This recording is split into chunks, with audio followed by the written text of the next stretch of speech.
My name is Alicia, 32 years old and somehow still healing from the wounds my husband and his family inflicted. As a successful forensic accountant, I am used to tracking deception, but I never expected to find it in my own home. For 2 days, my sick mother stayed quietly in our guest room while my husband acted like she was a burden. He claimed her presence ruined the aesthetic of our house. But when his own mother arrived expecting the perfect Christmas welcome, I made a decision that shocked everyone. That week, I logged in, disabled every joint credit account, and emailed my lawyer about selling our house out from under him. Before I continue this story, let me know where you are watching from in the comments below. Hit like and subscribe if you have ever had to stand up to toxic people who underestimated your worth. Now let me take you to the exact moment the illusion of my marriage shattered. The sharp hiss of an aerosol can echo through the hallway.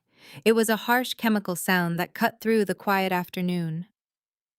I stopped at the top of the stairs, gripping a wooden tray, holding a steaming mug of ginger tea and a bowl of chicken soup. Down the hall, my husband Julian was standing aggressively close to the guest bathroom door.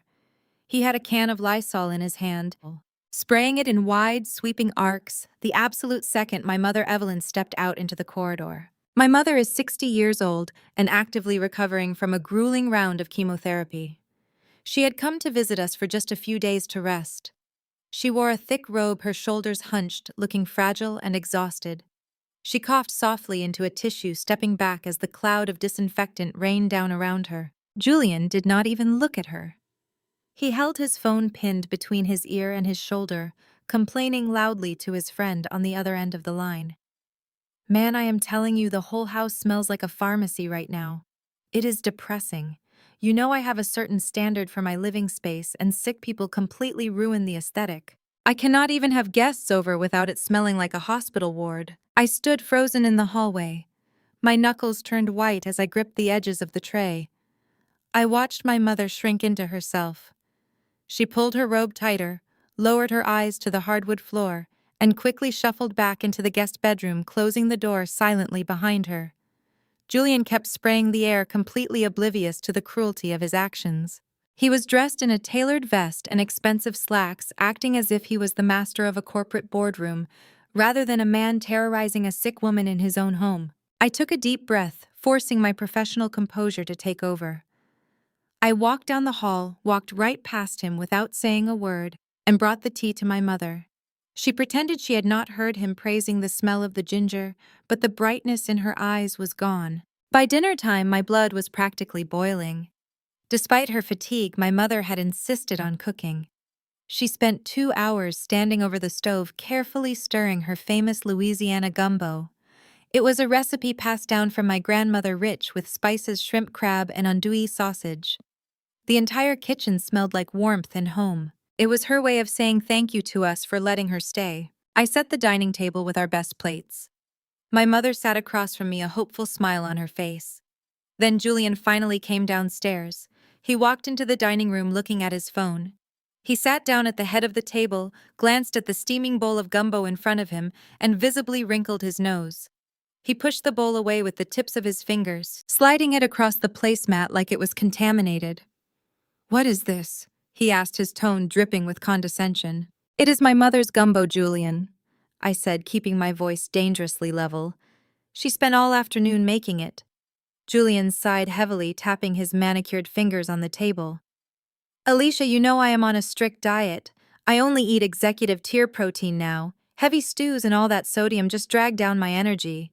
I have already handled my own dinner." Right on cue, the doorbell rang. Julian stood up, walked to the front door, and returned a moment later carrying a brown paper bag. He pulled out a styrofoam container, popping it open to reveal a $75 dry-aged steak and a side of truffle asparagus he had ordered via Uber Eats. He sat back down and began cutting into his steak, completely ignoring the beautiful meal my mother had painstakingly prepared. My mother quietly picked up her spoon. "It is quite all right, Alicia," she murmured, her voice trembling slightly. "More for us." The silence at the table was suffocating. Every scrape of Julian's knife against his plate felt like a physical blow. As soon as dinner was over, I followed Julian into the kitchen as he brought his empty container to the trash. "What is wrong with you?" I hissed, making sure my mother could not hear. "She cooked for you. You could have taken one bite. You are treating her like she is some kind of stray animal." Julian rolled his eyes, leaning back against the marble counter. "Alicia, she is coughing all over the place. I have a major investment banking merger next week. I cannot afford to get sick. My career pays for this lifestyle, in case you forgot. I need a clean environment, not a hospice." I stared at him, disgusted. He was a vice president at a bank, yes, but I made my own six-figure salary. We were equals on paper, but in his mind he was the king of the castle. I turned my back on him and walked upstairs to check on my mother. I knocked softly on the guest room door and pushed it open. I expected to find her reading or resting. Instead, I found her standing by the bed, silently folding her clothes into her worn overnight suitcase. A tear slipped down her cheek, which she quickly wiped away when she saw me. "Mom, what are you doing?" I asked, rushing to her side. "You are supposed to stay until Sunday." She forced a weak smile and patted my hand. "I think it is best if I head back early, sweetheart. I am feeling much better, and I do not want to be in Julian's way." "That is ridiculous," I started to say, but then my eyes landed on the nightstand. Sitting next to the lamp was a freshly printed piece of paper. I picked it up. It was a Greyhound bus ticket. It was a one-way ticket back to her hometown, departing at 4 in the morning. "Who bought this?" I asked, my voice dropping to a whisper. "Julian handed it to me before dinner," she said softly. "He said he noticed I was missing home." My chest tightened so hard I could barely breathe. Julian had not just insulted her. He had actively purchased a cheap, freezing bus ticket to deport my sick mother from my house in the middle of the night. At 5 in the morning the next day, the air was bitterly cold. I stood at the bus station, wrapping my scarf around my mother's neck as the exhaust from the Greyhound engine plumed into the dark sky.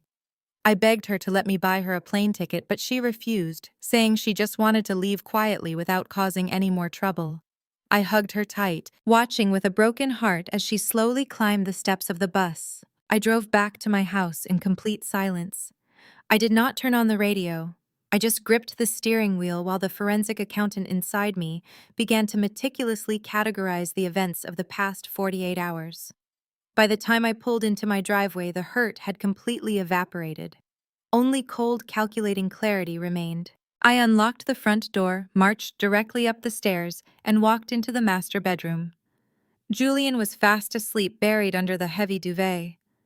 I walked over to his side of the bed and slammed the printed bus ticket down directly onto his chest. He jolted awake, blinking groggily against the morning light. "What the hell is your problem, Alicia?" he groaned, sitting up and rubbing his eyes. "You bought my sick mother a bus ticket behind my back," I said, my voice eerily calm. "You kicked her out of our house." Julian looked at the crumpled paper, sighed, and tossed it onto the nightstand. He did not look guilty. He looked annoyed. "Do not be dramatic." She was coughing everywhere. "Besides my mother, Bernadette is bringing Keisha and Darnell next week for Christmas. We need the guest room cleared out and sanitized before they get here. Your mom was taking up too much space and she was ruining the vibe." I stared at him. "Your sister and her deadbeat husband have a house of their own," I pointed out. "Why are they staying in our guest room?" "Because my mother wants the family together under one roof," Julian snapped, throwing the blankets off and standing up. "And when Bernadette visits, she expects premium hospitality. She does not want to share a bathroom with someone coughing up a lung." Before I could respond, Julian grabbed his phone from the nightstand and dialed his mother. He put it on speakerphone and tossed it onto the bed while he walked into his walk-in closet. "Julian." Baby Bernadette's voice rang out through the bedroom. "Hey, Mom," Julian called out from the closet. "Just making sure everything is set for next week." I cleared out the guest room. Alicia's mom went back home. "Oh, thank the Lord," Bernadette said, her voice dripping with artificial sweetness. "I was worried we would have to deal with all that coughing." "You know, Julian, I am so proud of you for managing your household like a real man. You have to set boundaries. Her mother is just too country to appreciate a modern home like yours anyway. She probably feels much more comfortable back in her little house." I stood at the foot of the bed listening to this woman insult the woman who gave birth to me. I looked at Julian, who emerged from the closet holding a silk tie, smiling at his mother's praise. He thrived on her validation. He needed Bernadette to see him as the wealthy, powerful patriarch, even if it meant stepping on my neck to get there. I did not scream. I did not cry. I did not throw anything. In my line of work, when you discover massive fraud, you do not alert the suspect. You gather the documents. You trace the money. You build the case. I stared at Julian's arrogant smirk and realized something profound. The man I married was not just arrogant, he was cruel, and his family was a parasite feeding on my peace. Julian ended the call and walked over to his briefcase. He pulled out a thick 3-page typed document and handed it to me. "What is this?" I asked, looking at the neatly formatted bullet points. "That is my mother's dietary requirement list," Julian said, casually adjusting his watch. "She cannot have regular dairy, only imported oat milk." Keisha also added a list of the specific organic bath products she wants stocked in the guest bathroom. And Darnell requested that you pick up a couple bottles of that expensive scotch he likes. Have all of this bought and arranged by Friday. He patted my shoulder condescendingly and walked toward the bathroom to shower. I stood alone in the bedroom, staring at the ridiculous list of demands from people who treated me like the hired help. They wanted premium hospitality. They wanted to invade my sanctuary. They thought I was weak enough to just take it. I carefully folded the paper and slipped it into my pocket. I looked toward the bathroom door, listening to the water running. A slow, chilling smile spread across my face. "Do not worry, Julian," I whispered to the empty room.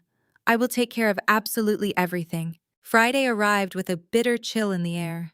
I had spent the previous 2 days executing Julian's ridiculous demands to the letter. The guest bathroom was stocked with the exact artisanal oat milk and absurdly overpriced organic bath products Keisha requested. The house was spotless, stripped of any trace that my mother had ever been there. I stood by the front window watching the street, my mind operating with the cold precision of a ledger.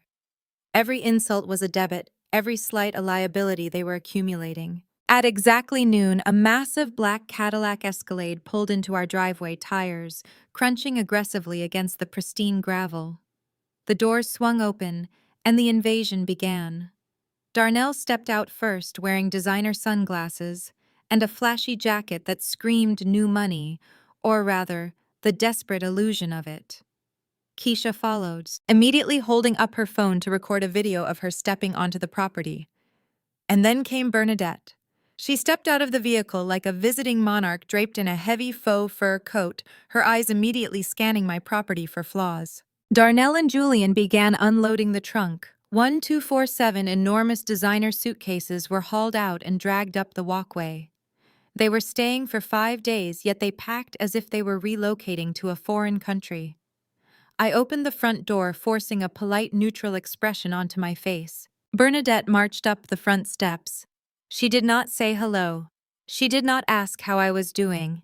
Her eyes locked onto the beautiful hand-woven evergreen wreath I had purchased from a local boutique and hung on the front door just a week ago. She reached out, flicked one of the pine cones with a manicured fingernail and scoffed. "Julian," she called out without looking back. "Why on earth do you let your wife hang this ghetto-looking craft project on your front door? It looks like something you bought at a discount dollar store. We are a family of status. You need something custom, something that actually reflects your income." Julian, carrying 3 heavy bags, squeezed past her and gave an apologetic laugh. "You are right, Mom. I will have it taken down tonight." They pushed past me into the foyer, bringing a suffocating cloud of heavy floral perfume and arrogance with them. I closed the door, my jaw tight. Bernadette paced through the living room, running her finger along the mantel to check for dust. Finding none, she looked almost disappointed. She bypassed the kitchen and walked directly toward the staircase. "I have had a long trip," Bernadette announced loudly. "I need to lie down. Show me to the room, Julian." I stepped forward, gesturing toward the beautifully prepared guest room at the end of the hall. "I have the guest suite all set up for you, Bernadette. Fresh linens, your preferred oat milk in the mini fridge, and the exact bath products Keisha listed." Bernadette stopped on the stairs and slowly turned her head to look down at me. She let out a dry, humorless laugh. "Guest suite. Absolutely not. My back requires a premium mattress. I am not sleeping on some second-rate mattress that your sickly mother was just sweating all over. I will be taking the master bedroom. I froze. Excuse me? That is my bedroom. All of my personal belongings are in there. Bernadette rolled her eyes and looked at Julian. Julian, tell your wife how things work in a traditional household. The matriarch does not sleep in a guest room. Julian did not even hesitate. He looked at me, his expression hardening. Alicia, just let her have the room. It is only for a few days. Do not make a big deal out of nothing. Go pack up your essentials and move them down to the office. Before I could even process the sheer audacity of the demand, Darnell squeezed past me on the stairs. Say less, he said with a smirk. Let us clear it out. He marched right into my master bedroom. I followed, watching in quiet horror as my brother-in-law grabbed my expensive silk sleeping pillows from the bed and literally threw them out into the hallway. They landed on the hardwood floor near my feet. He then opened my closet, blindly shoving my hung dresses to one side to make room for Bernadette's heavy coats. Julian actually helped him. My own husband began grabbing my makeup bags from the vanity, dumping them carelessly into a laundry basket. Take this downstairs, Alicia, he ordered, shoving the basket into my hands. The office couch pulls out into a bed. You will be fine. Just make sure you clear out enough space for Keisha's luggage in the guest room. I stood in the doorway holding a plastic laundry basket filled with my intimate belongings, watching my husband dismantle my sanctuary to appease his mother's ego. The office was barely larger than a closet crammed with filing cabinets and a desk. It was humiliating. It was a blatant display of dominance. But I did not argue. I did not shed a tear. I simply nodded, taking mental inventory of the absolute disrespect. I carried the basket downstairs, the sound of Bernadette's triumphant laughter echoing behind me. I set the basket down in the cramped office and took a deep breath, trying to steady my racing heart. That was when I heard the distinct clink of heavy glass coming from the living room. I walked out and saw Darnell standing behind my custom-built wet bar. He had completely bypassed the standard bottles of vodka and bourbon I had set out for guests. Instead, he had his hands inside the locked glass cabinet which he had apparently forced open with a butter knife resting on the counter. In his hands was a bottle of Macallan 25-year-old single malt scotch. My breath hitched. That bottle was not just expensive alcohol. It was a graduation gift from my late father when I passed my CPA exam. It was the last thing he ever bought me before his heart attack. I had kept it sealed for 5 years, waiting for a truly monumental occasion to open it. It was my prized possession. Darnell casually peeled the foil off the top and reached for the cork. Put that down, I said, my voice cracking like a whip across the room. Darnell paused, looking up with an arrogant grin. Relax, sis. Julian said I could make myself at home. It is time to get this Christmas party started. He gripped the cork again. I stepped fully into the room, my hands balled into fists. I said, put the bottle down. That is a private bottle. It belonged to my father, too. It is not for guests. At that moment, Keisha strolled into the living room, busy typing on her phone. She heard my command and immediately bristled. She walked over to Darnell, crossing her arms defensively. Wow, Alicia, she snapped, looking me up and down with pure disgust. Do not be so cheap. Black families share their blessings. When we come over, what is yours is ours. We are supposed to be celebrating Julian's success, and you are over here hoarding a dusty bottle of liquor like a selfish brat. Darnell chuckled, popping the cork with a loud squeak. It is just booze, Alicia. Do not be so uptight. He grabbed a cheap tumbler and poured a heavy, careless measure of the amber liquid. Keisha stepped closer to me, her eyes narrowing cruelly. Honestly, seeing how aggressively stingy you are, it is no wonder your mom left so fast. I would not want to stay in a house where my own daughter counted every penny and begrudged me a decent drink either. The mention of my mother hit me like a physical blow. They had forced her out, and now they were using her forced departure as a weapon to mock me. Keisha smiled, seeing that her words had hit their mark. Darnell raised the glass of my father's scotch to his lips and took a huge gulp, swallowing it like it was cheap tap water. He winced. A bit strong, but it will do. I stood perfectly still. The urge to grab the bottle and smash it over the marble counter was overwhelming. But then the analytical part of my brain took over. The part that dismantles corporate embezzlers. The part that builds airtight cases. I looked at the broken lock on my cabinet. I looked at the stolen scotch. I looked at Keisha's smug face. I locked the memory into my mental vault. The debt they were accumulating was growing exponentially, and the interest rate was going to ruin them. Before I could say another word, Julian came rushing down the stairs. He looked flustered, holding his phone. He ignored the open bottle of Macallan. He ignored the tension vibrating in the room. He walked straight up to me and grabbed my arm, pulling me roughly into the kitchen out of earshot of his sister. "Listen to me," Julian whispered intensely, his grip tight on my elbow.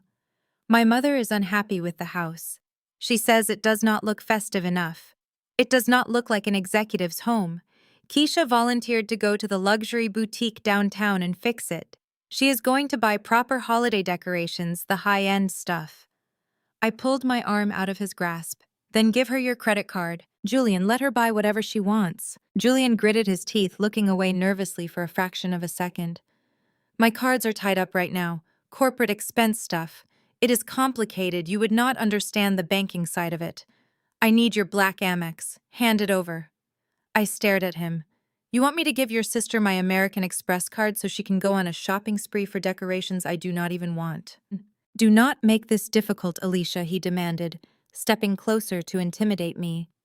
"She is doing us a favor. I promised my family a flawless, high-class Christmas. Hand over the black Amex right now so Keisha can go get some proper holiday decorations for the house.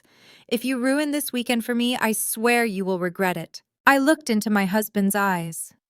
There was no love there, only entitlement panic and an insatiable need to perform for his family. I reached into my purse, my fingers brushing against the cold metal of my credit card. The card I paid for with my own hard-earned money. I pulled it out and held it between my fingers. Julian reached for it greedily, but I held it firm for a second longer, letting my eyes bore into his. "Sure, Julian," I said softly.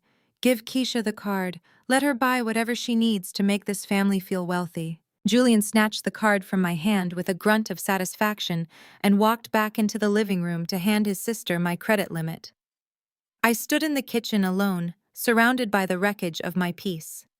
They thought they were taking advantage of a weak, submissive wife. They had no idea they had just handed a forensic accountant the exact paper trail she needed to destroy them all. 10 minutes later, Julian walked back into the kitchen, tossing my metal Amex card onto the granite counter with a sharp clatter. "Change of plans," he announced, checking his reflection in the dark glass of the microwave door. "Darnell is already 2 drinks deep, and the pre-game show is starting on television. You need to drive my mother and sister to the store. Make sure they get everything they want." He turned and walked out before I could even reply. I picked up the heavy metal card, the cool surface grounding me. I did not argue.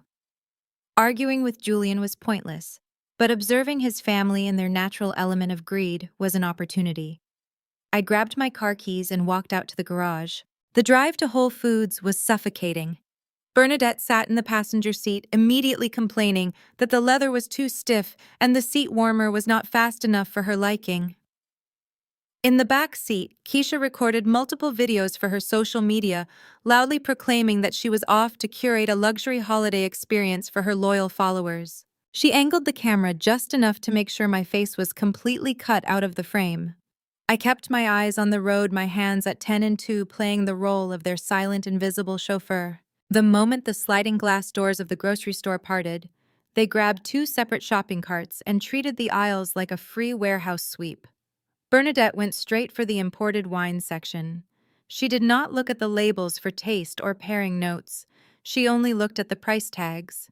She threw 6 bottles of a rare Italian Barolo into the cart, each bottle costing well over $100.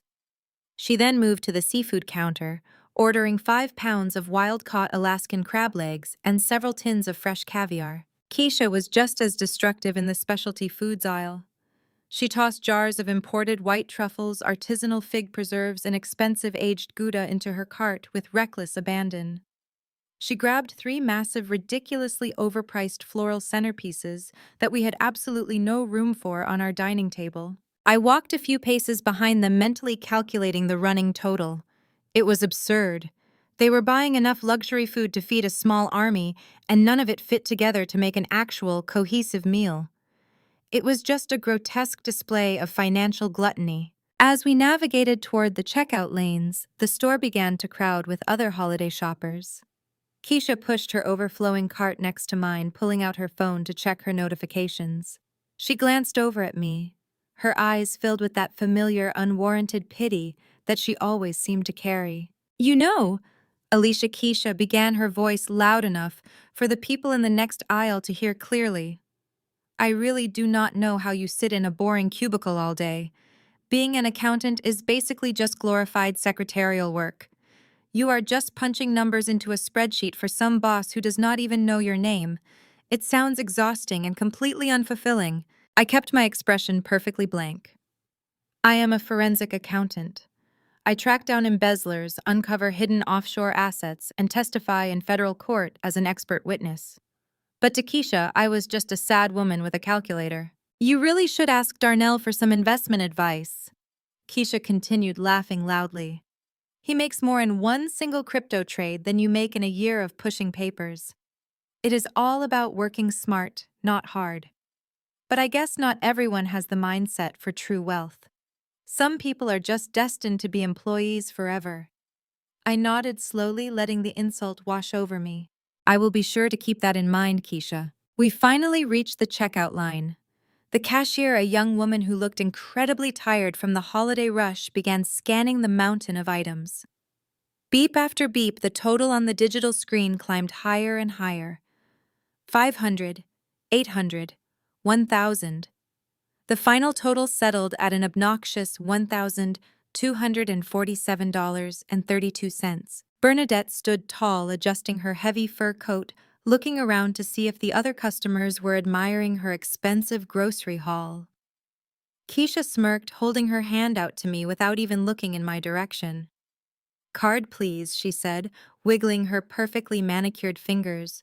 I handed her the black Amex. She held it up unnecessarily high, making sure the people in line behind us saw the heavy metal premium card before sliding it into the chip reader. The machine processed for a moment. Then a sharp, unpleasant beep echoed from the terminal. The screen flashed red. Declined. Keisha scoffed, rolling her eyes at the cashier. "Your machine is glitching. Run it again." The cashier sighed and cleared the screen. "Go ahead and insert it one more time, ma'am." Keisha shoved the card back into the slot with aggressive force. We waited in silence. Beep. The screen flashed red again. Declined. Do not honor. The cashier looked up, her expression hardening into customer service apathy. "It is declining, ma'am. Do you have another form of payment?" The people in line behind us began to shift their weight, a few of them muttering under their breath about the wait. Keisha's smug smile vanished entirely, replaced by a look of sheer embarrassment. She turned to me, holding the card out as if it were contaminated with a disease.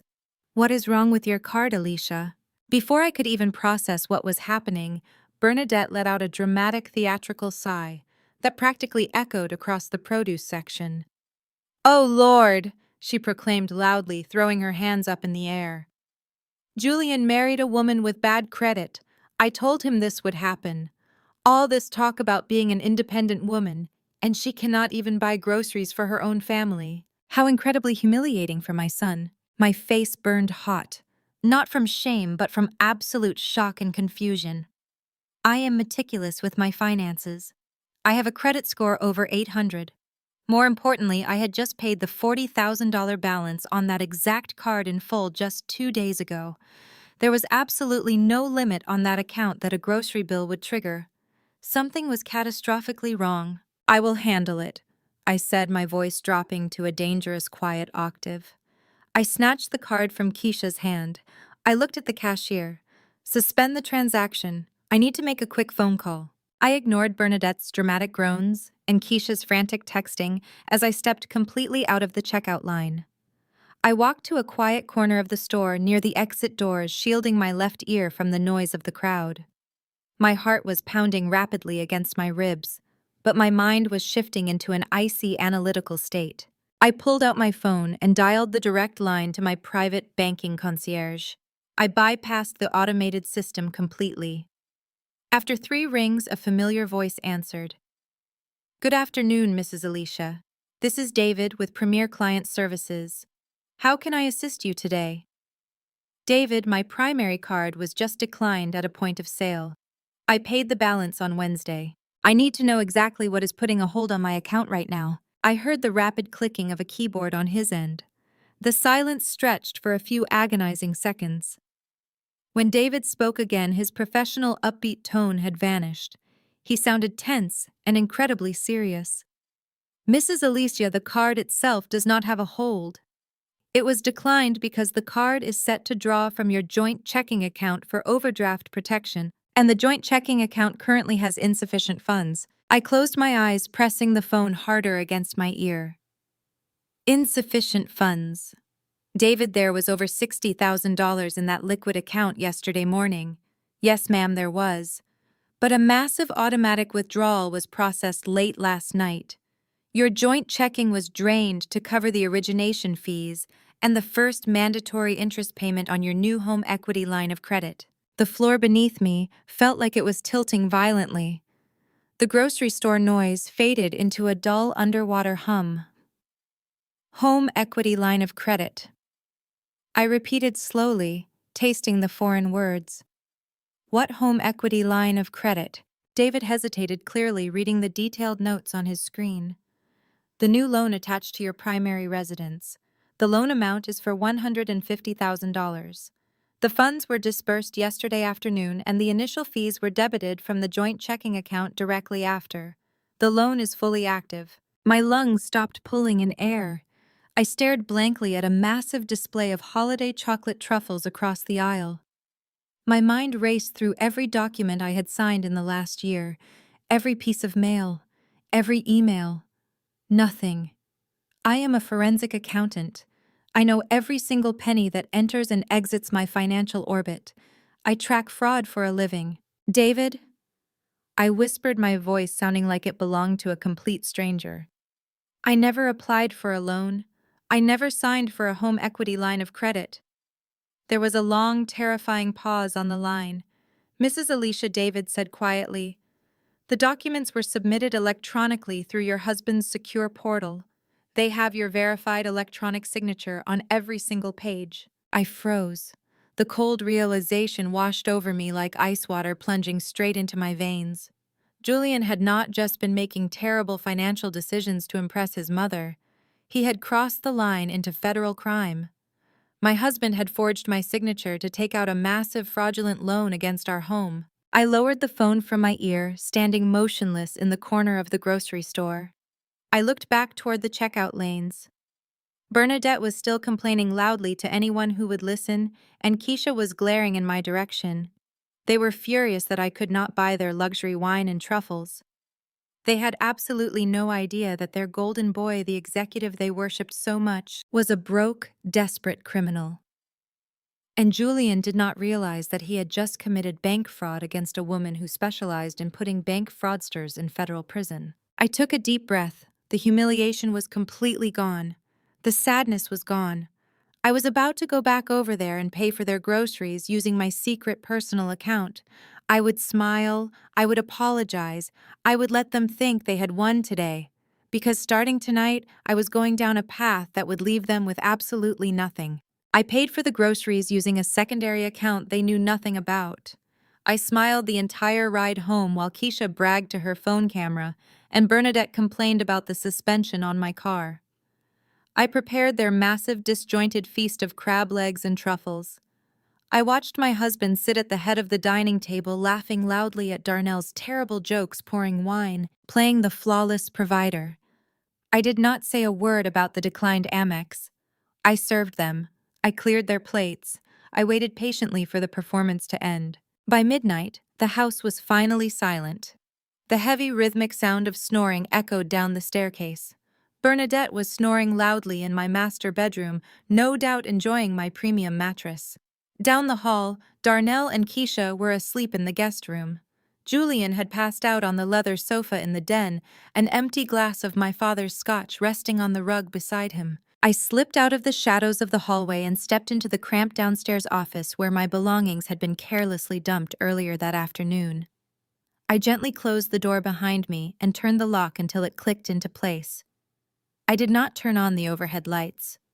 The only illumination in the room came from the cold blue glow of my laptop screen as it booted up. If Julian had married anyone else, his secret might have stayed buried until the bank foreclosed on the house. But Julian had married a forensic accountant. I spend 40 hours a week untangling complex webs of corporate embezzlement, tracking hidden offshore accounts, and building airtight portfolios of evidence for federal prosecutors. Julian was about to become my easiest case yet. I opened my secure browser and navigated to the login portal for our joint banking institution. Julian was incredibly arrogant, and arrogant men are always sloppy when it comes to cybersecurity. They believe they are untouchable. I typed in his username and paused at the password field. I tried his birth year and the word executive. Access denied. I tried his birth year and the word boss. The screen refreshed and the dashboard loaded immediately. Pathetic. I bypassed the standard checking and savings tabs and went straight into the loan origination portal. There it was. An active home equity line of credit attached to our primary residence. The total approved amount was $150,000. My heart hammered against my ribs, but my hands remained perfectly steady as I clicked the icon to download the original loan application and the final signed contract. A massive PDF file opened on my screen. I scrolled past the boilerplate legal terms and stopped at the signature page. I leaned in close to the monitor. There was my name, Alicia, stamped neatly on the borrower line. It was not a physical forgery. It was a digital stamp. Julian had gone into my secure home office network, accessed the digital signature file I use for routine tax documents, and applied it to a massive federal bank loan. He had bypassed the notary requirement by using an online verification service, answering the security questions he knew the answers to because he was my husband. It was textbook wire fraud. It was identity theft. It was a felony punishable by up to 20 years in federal prison. And he had done it all while sleeping in the same bed as me. I saved the PDF to an encrypted external hard drive, but finding the loan was only the first step. A forensic accountant knows that money never just evaporates. It leaves a footprint. It travels through routing numbers and clearing houses. I needed to know exactly where that $150,000 had gone. I opened the transaction history for the joint checking account, setting the date range to match the loan disbursement from Wednesday afternoon. The funds had hit the account at 2 p.m. Less than an hour later, the money had been completely drained through 2 massive outbound wire transfers. Julian had not put a single cent of it into a savings account or an investment portfolio. I highlighted the first wire transfer. It was for $80,000. The recipient was an entity listed as NextGen Crypto Holdings, LLC. I opened a new tab and accessed the State Business Registry database. I typed in the name of the LLC. The search results populated instantly. My eyes scanned the registered agent and the managing director fields. Managing Director Darnell. I sat back in my chair, the realization hitting me like a physical punch. Darnell was not a crypto genius. He was not a self-made millionaire making lucrative trades. He was completely broke. His crypto project was a failed scam, a black hole of debt, and Julian had stolen $80,000 of the equity from my home to bail his deadbeat brother-in-law out of ruin. That was why Darnell was parading around my house, drinking my expensive liquor and acting like he owned the place. Julian had bought his silence and his admiration with my money. I copied the wire transfer confirmation numbers, the routing details, and the LLC registration documents, dragging them all into my encrypted evidence folder. I turned my attention to the second wire transfer, $50,000. The recipient was a high-end luxury auto dealership located in downtown Atlanta. $50,000 was a massive sum to send to a dealership unless it was a down payment on something exotic. I accessed the dealership's public inventory and matched the routing numbers. Julian was buying a car, but Julian already drove a company-leased vehicle. Why would he need a luxury car? Suddenly, Keisha's voice echoed in my memory from earlier in the evening. She had been bragging loudly on the phone to one of her friends about a huge surprise she was getting for Christmas. A surprise that would elevate her influencer status to the next level. Julian had taken the equity from my house to buy his sister a luxury vehicle just so he could play the role of the wealthy, benevolent patriarch of the family. He was funding their extravagant fake lifestyles using a fraudulent loan taken out in my name. The remaining $20,000 had been eaten up by origination fees, taxes, and the initial interest payment that had caused my grocery store card to decline. He had drained every last drop of the loan in less than 24 hours. I stared at the screen, compiling the data. The sheer audacity was staggering, but one vital piece of the puzzle was still missing.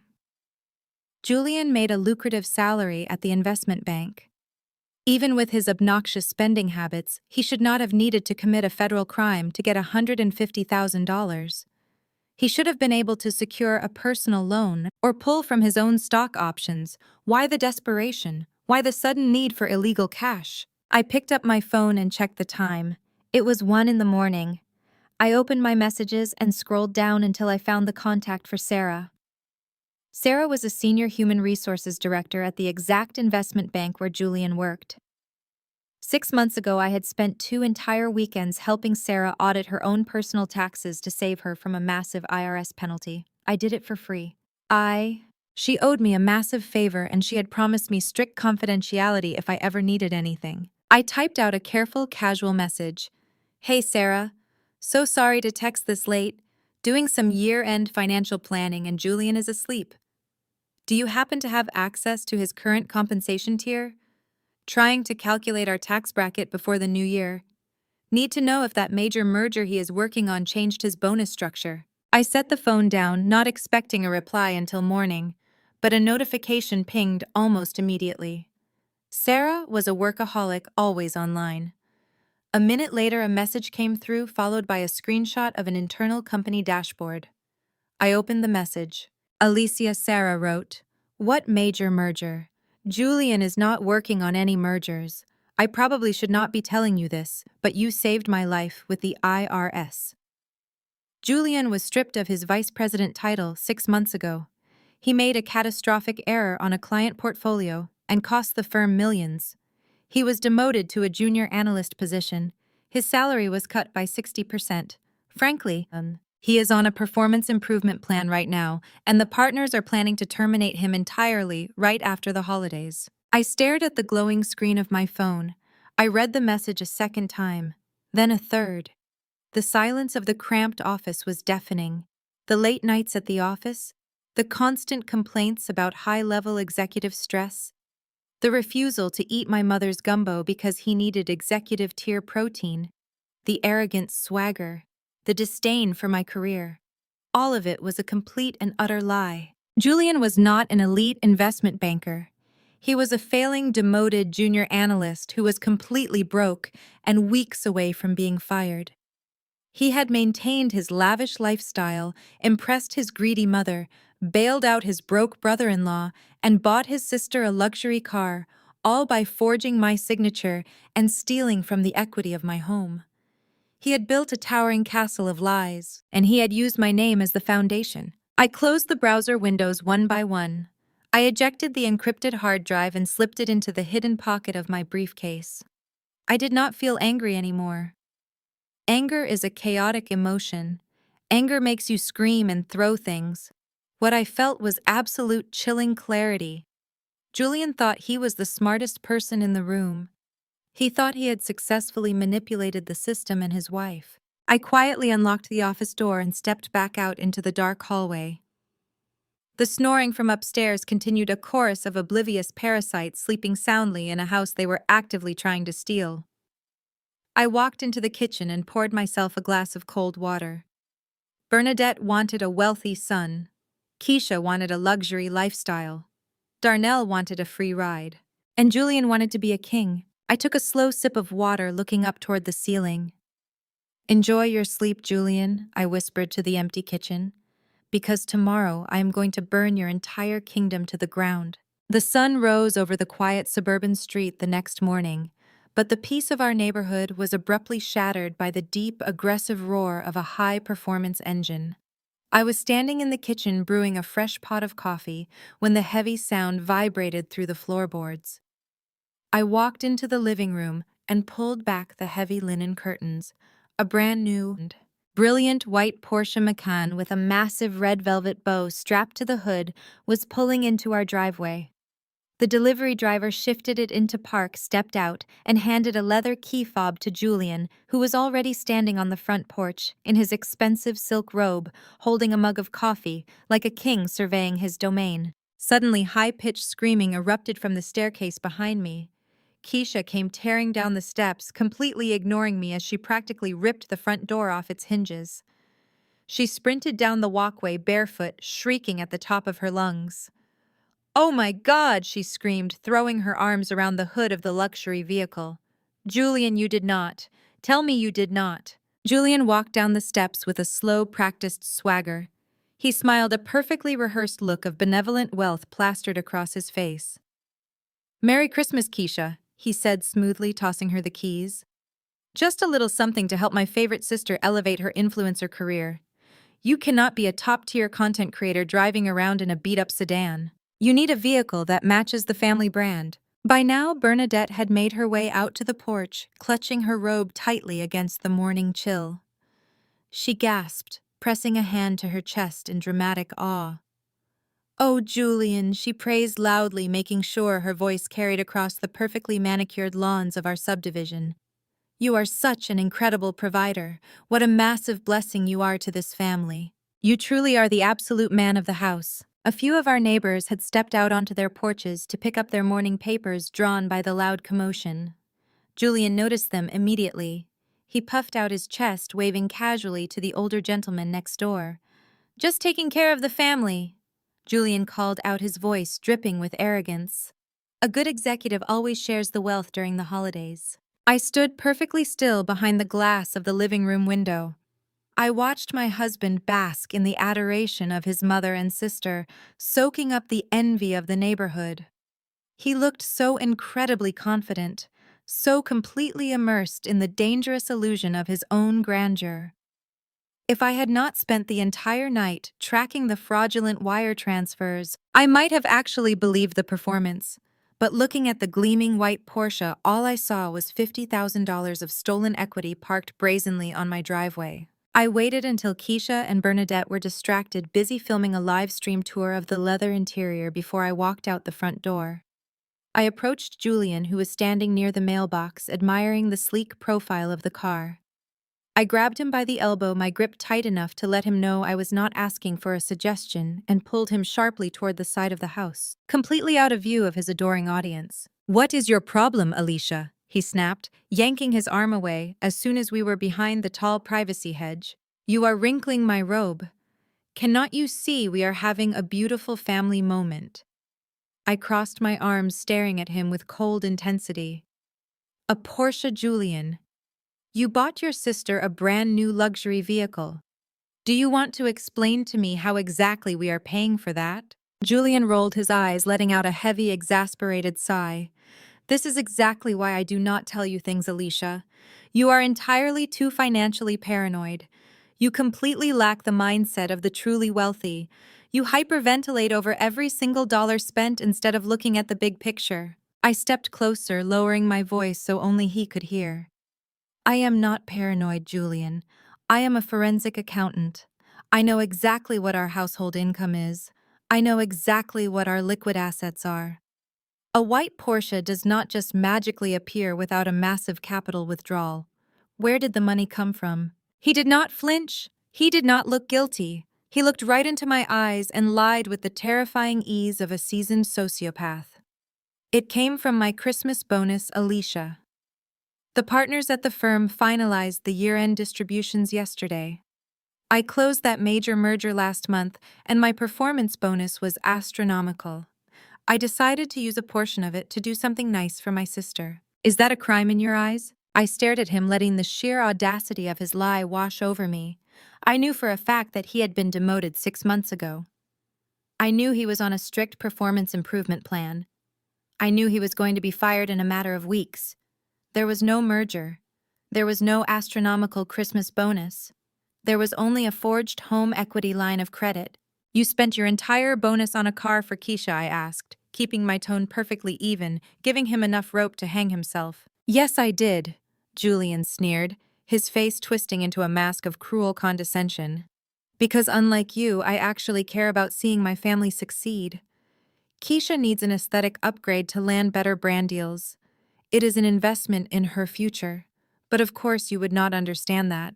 You have always been jealous of my family and our success. Jealous, I repeated, my voice dangerously soft. Yes, jealous, he spat back, stepping into my personal space to intimidate me. You are ungrateful and bitter. I work 80 hours a week at a top-tier investment bank to provide this incredible lifestyle for you. I put a solid roof over your head. I let your sickly mother stay in our beautiful house. And instead of thanking me, instead of being a supportive executive wife, you drag me into the bushes to interrogate me over a gift I bought with my own hard-earned money. He pointed a manicured finger directly at my chest. Stop trying to ruin my Christmas, Alicia. Stop acting like a broke, paranoid secretary. Go back inside, put a smile on your face, and try to act like you actually belong in this family. He turned on his heel and walked back toward the driveway, instantly transforming back into the smiling, benevolent brother the second he was in front of Keisha's camera lens. I did not follow him immediately. I stood behind the tall privacy hedge for several long minutes, letting the crisp winter air cool the heat radiating from my skin. The sheer volume of his lies was almost intoxicating to analyze. He had called me ungrateful. He had boldly claimed that he put the roof over my head, the exact same roof he had fraudulently mortgaged behind my back, the exact same roof that belonged to an irrevocable trust in my name alone, purchased with my own money years before we ever met. His delusion was not just insulting anymore, it was completely pathological. I walked quietly through the side garage door, bypassing the kitchen entirely, and went directly into my cramped makeshift office on the first floor. I locked the door behind me, closed the slatted blinds to block out the morning sun, and sat down at the small desk. I pulled my iPad from my leather briefcase. The banking documents and wire transfer receipts I had extracted in the middle of the night were still securely encrypted in my hidden folders, but I needed to know the precise mechanical breakdown of his latest impulsive purchase. I opened a secure browser connected to a virtual private network and accessed the state vehicle registration database. I ran a quick search on the temporary license plate number I had memorized off the back bumper of the Porsche. The query loaded for a few agonizing seconds before the digital paperwork populated on my screen.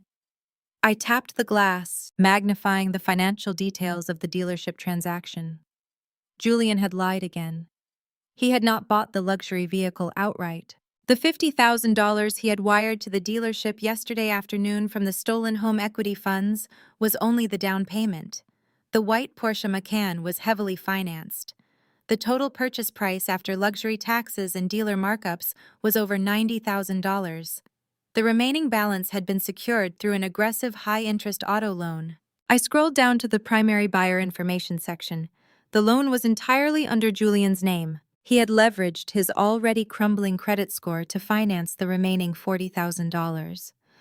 And because he had recently been demoted at the bank and his verifiable income had been drastically slashed, the dealership's financing department had strapped him with an exorbitant predatory interest rate. He had locked himself into a massive financial trap, signing a binding contract with severe default penalties just to keep up appearances for his greedy mother and sister. I continued scrolling through the document, my eyes scanning the strict repayment schedule outlined in the terms and conditions. The dealership had structured the contract with a mandatory first payment due almost immediately after the holiday weekend to fully process the title transfer and secure the lien. I looked at the bold black print at the absolute bottom of the digital contract. The first payment was automatically scheduled to be drafted from his primary checking account on December 26th. I set the iPad down on the desk and walked back out to the living room. I stood in the shadows by the front window, partially hidden by the heavy linen curtain. Out in the driveway, the ridiculous spectacle was still going strong. Keisha was posing behind the leather steering wheel, tossing her hair, while Darnell circled the vehicle. Darnell was holding his phone up, snapping hundreds of photos from different angles for her social media feed, shouting directions at Keisha to look more surprised and wealthy. Bernadette stood off to the side, dabbing fake theatrical tears from her eyes, loudly proclaiming to the neighbors how blessed she was to have raised such a successful, generous son. Julian stood in the absolute center of it all, his arms crossed confidently over his chest, beaming with absolute pride. They looked so incredibly happy. They looked like a picture-perfect advertisement for generational wealth and elite success. But I knew the actual truth. I knew that the ground beneath their designer shoes was a fragile sheet of glass, and they were all jumping on it with heavy steel boots. Darnell was entirely broke, his fraudulent crypto company swimming in massive debt. Keisha was posing in a car she did not legally own, financed by a brother who did not have a real job. Bernadette was bragging about a son who was secretly a federal criminal. And Julian was standing in front of a house he was about to lose, showing off a car that was going to be aggressively repossessed the exact second that December 26th payment bounced. I let the curtain fall softly back into place, a cold, genuine smile finally breaking across my face.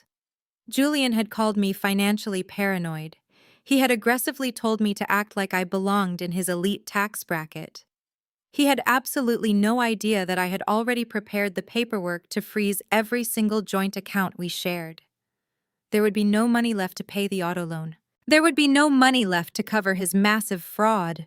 The countdown clock was officially ticking, and my husband and his terrible family were completely oblivious to the explosive financial ruin headed straight for them. By noon, the adrenaline of the new car delivery had settled into a smug, heavy satisfaction that permeated the entire house.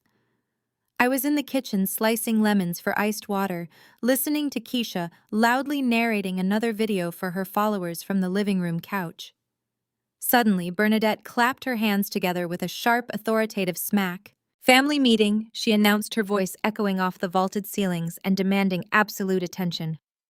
"Everyone gather around the coffee table right now. Julian, tell your wife to come in here." I wiped my hands on a linen towel and walked into the living room. Bernadette was standing over the glass coffee table, unrolling a large, thick sheet of paper. It was a set of professional architectural blueprints. She smoothed the curling edges down flat, placing a heavy crystal coaster on one corner and a decorative candle on the other to keep it open. Julian was sitting on the leather sofa, his posture rigid. He refused to meet my eyes, staring instead at the television screen that was muted in the background. Keisha and Darnell stood directly behind Bernadette, leaning over her shoulders and looking at the paper like courtiers admiring a queen's new decree. "Julian and I decided it is time for a change," Bernadette declared regally. She tapped a freshly manicured nail against the center of the blueprint, right over the designated floor plan for the first story of the house. "We are knocking down the walls of your little home office downstairs. We are pushing the foundation out into the backyard by 20 full feet. We are building a custom private suite. I am moving in permanently next month." The words hung in the air. My home office. The exact room where they had carelessly dumped my personal belongings yesterday afternoon. The room where I spent hours working to build my career. I stepped closer and looked down at the plans. The blueprints detailed a massive extension featuring a huge walk-in closet, an ensuite bathroom with a soaking tub, and a private patio with separate exterior access. To get architectural plans drawn up this quickly, Julian had to have been coordinating this behind my back for weeks. Julian shifted uncomfortably on the leather cushions but forced his face into a stern, unyielding expression. "It is already paid for, Alicia," he muttered, his tone clipped and defensive. "The contractor is secured and the initial deposit was wired this morning. Do not cause a scene. We are expanding the family footprint. It makes logistical sense for my mother to be here." Darnell crossed his arms, the fabric of his flashy jacket pulling tight across his shoulders. He let out a low, mocking chuckle. "About time this house got a real matriarch in it," he smirked, looking directly at me. "Someone who actually knows how to run a wealthy household instead of just crunching numbers all day." The old me, the woman I was just 48 hours ago, would have screamed until my lungs gave out. I would have demanded to know how they paid the contractor deposit when his credit cards were maxed out. I would have thrown the blueprints into the fireplace. But the forensic accountant in me knew exactly how the deposit was paid. It was another wire transfer from the stolen home equity funds. The remaining $20,000 from the fraudulent loan had just been handed over to a construction crew. They were actively planning to destroy my house using my own stolen money. I looked at Julian's tense jaw. I looked at Bernadette's triumphant, arrogant posture. I looked at Keisha filming the entire interaction on her phone, hoping to catch me having a mental breakdown for her followers. Instead of screaming, I relaxed my shoulders. I looked directly into Bernadette's eyes and let a slow, terrifying, completely dead smile stretch across my face. "Of course, Bernadette," I said, my voice dripping with an eerie, unnatural calm. "It sounds like a wonderful idea. Please take your time and pick out any marble countertops you like. Spare absolutely no expense. You deserve the best." The entire room went completely silent. Keisha lowered her phone. Darnell's smirk vanished, replaced by a look of deep confusion. Even Bernadette blinked rapidly, completely thrown off balance by my immediate compliance. They had geared up for a massive fight. They had wanted a screaming match so they could paint me as the hysterical, ungrateful wife. My quiet agreement completely short-circuited their narrative. Julian puffed his chest out, clearly convincing himself that his alpha male routine had finally broken my spirit. "Excellent," he said, clapping his hands on his knees and standing up. "Glad we are all on the same page. Now we are completely out of the good champagne. Go run to the luxury liquor store downtown and get a few bottles of Veuve Clicquot so we can celebrate properly." I nodded obediently. "I will go right now," I said softly. I walked to the front closet, grabbed my heavy wool coat, and picked up my leather briefcase containing the encrypted hard drive. "Take your time looking over those plans. I want everything to be absolutely perfect for you." I walked out the front door and got into my car. I did not drive to the liquor store. I got straight onto the interstate and headed directly into the heart of the city financial district. The air inside the car was freezing, but my mind was operating with the heat of a burning star. Every mile I drove was a nail I was driving into Julian's coffin. My destination was a towering high-rise building made of black glass and steel. It housed one of the most ruthless and expensive corporate litigation firms in the state. I parked in the underground garage, took the private elevator up to the 40th floor, and walked straight past the receptionist into the corner office of my attorney, Jonathan. Jonathan had handled my financial structuring, my business contracts, and my estate planning for years. He was a shark in a tailored suit, and he absolutely despised Julian. I closed the heavy oak door behind me, sat down across from Jonathan, and opened my briefcase. I did not waste any time with pleasantries or small talk.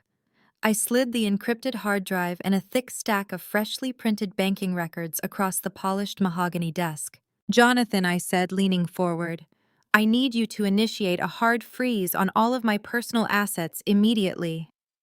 Julian has committed federal wire fraud. He digitally forged my signature on a $150,000 home equity line of credit. He wired $80,000 to a fraudulent shell company owned by his brother-in-law. He wired $50,000 to an auto dealership to finance a Porsche under his own name.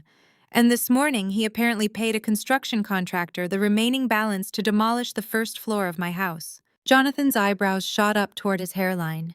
He did not say a word. He simply picked up the hard drive, plugged it into his secure terminal, and began rapidly pulling up the documents. While he read through the forged loan application, I pulled out my cell phone. I had two extremely important phone calls to make, and I was going to make them right there in his office. The first call was to the Financial Crimes Division of the Federal Bureau of Investigation. Thanks to my career as a forensic accountant, I had direct contacts with several federal agents I had collaborated with on previous corporate embezzlement cases. Special Agent Davis answered on the second ring. I quickly and professionally laid out the exact details of the crime. I provided him with the shell company registration details, the wire transfer routing numbers, the timestamp of the digital forgery, and Julian's exact location. I used the specific legal terminology, citing Title 18, United States Code Section 1343 for wire fraud and Section 1344 for bank fraud. Agent Davis assured me that a priority case file was being opened immediately and agents would be dispatched to secure the banking terminals. I hung up and immediately dialed the second number. This call was to the internal fraud department of Julian's employer, the elite investment bank he claimed to run.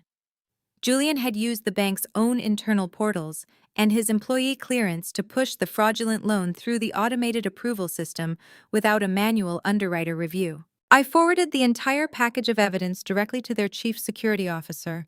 I informed them that their junior analyst had just defrauded their own institution out of 6 figures. I ended the call and slipped my phone back into my pocket. I looked up and saw Jonathan leaning far back in his heavy leather chair. He was staring at his computer monitor, but he was not looking at the forged signature or the wire transfer receipts. He was looking at the original property deed and the title history of the house. Suddenly, the quiet atmosphere of the law office was shattered. Jonathan started to laugh. It was not a polite chuckle. It was a deep, booming, incredulous laugh that shook his shoulders. He took his glasses off and wiped a tear of pure amusement from his eye. Alicia, Jonathan said, shaking his head in absolute disbelief. Julian really is stupid, is he not? He forged a massive bank loan on a house he does not even legally own. I smiled, a genuine feeling of triumph finally washing over me. I knew exactly what he was looking at. Before Julian and I ever got married, I had used my own savings and a small inheritance to purchase the house in full, entirely in cash. To protect my assets from any future liabilities, Jonathan had legally placed the deed into an irrevocable trust. My name was attached to the trust as the beneficiary, but I was not the sole legal owner of the physical property in a way that allowed a standard spouse to leverage it for collateral. Julian had not done his research. He had forged documents for a massive bank loan against an entity that was legally untouchable. The bank's automated approval software had pushed the loan through, based on Julian's internal employee clearance and his manipulation of the system, but the actual physical collateral backing that loan did not exist in his name. The bank loan is entirely fraudulent from top to bottom, Jonathan confirmed, turning the monitor so I could see the highlighted legal clauses. The bank is going to realize by Monday morning that they have handed out $150,000 of unsecured, unrecoverable cash to a failing junior employee. Julian had not just stolen from his wife. He had brazenly stolen from a federally insured financial institution. He had triggered a federal investigation, an internal corporate security audit, and a massive auto loan default, all in the span of 48 hours. I closed my briefcase, the metallic click echoing loudly in the room. The trap was perfectly set. Now, it was time to go home and prepare for the execution. I drove back to the house, the winter landscape blurring past my windows as my mind went over the final stages of my plan. I had left the lawyer's office feeling lighter than I had in years. The heavy burden of Julian's deception was no longer mine to carry. It belonged to the federal authorities now. When I pulled into the driveway, the white Porsche was still parked there, a glaring symbol of Julian's impending ruin. The next 2 days passed in a blur of forced politeness. I cooked, I cleaned, and I watched the criminals in my home sleep soundly. I knew the exact timing of the financial demolition, and I just needed to play my part until the clock ran out. When Christmas Eve finally arrived, the atmosphere in the house shifted from tense to completely chaotic. Starting at 4 in the afternoon, the doorbell rang incessantly. Julian's extended, pretentious family poured into the foyer, bringing with them a wave of loud voices, cheap perfume, and suffocating entitlement. There were aunts who criticized my decor, uncles who immediately demanded top-shelf liquor, and cousins who treated my home like a free luxury hotel. They tossed their expensive coats onto my banister without a second thought.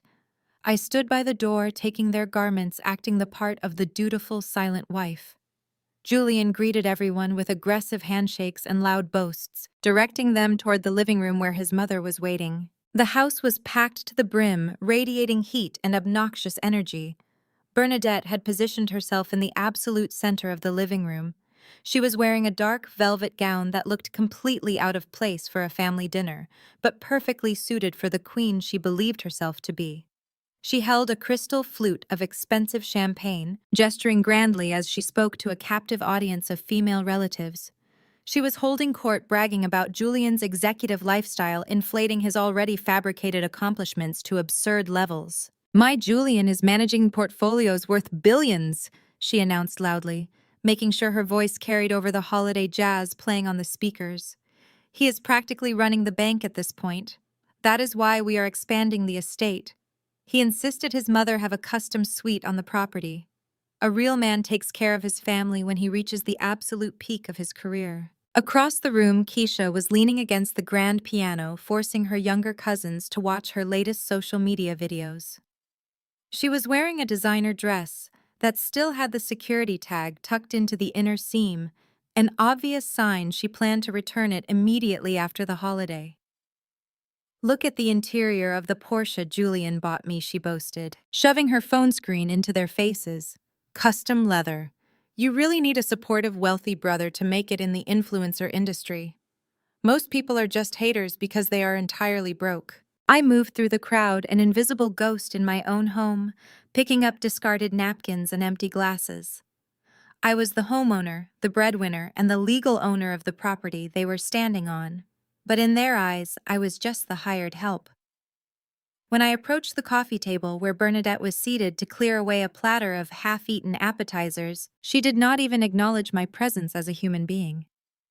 As I reached for the silver tray, she stopped talking mid-sentence.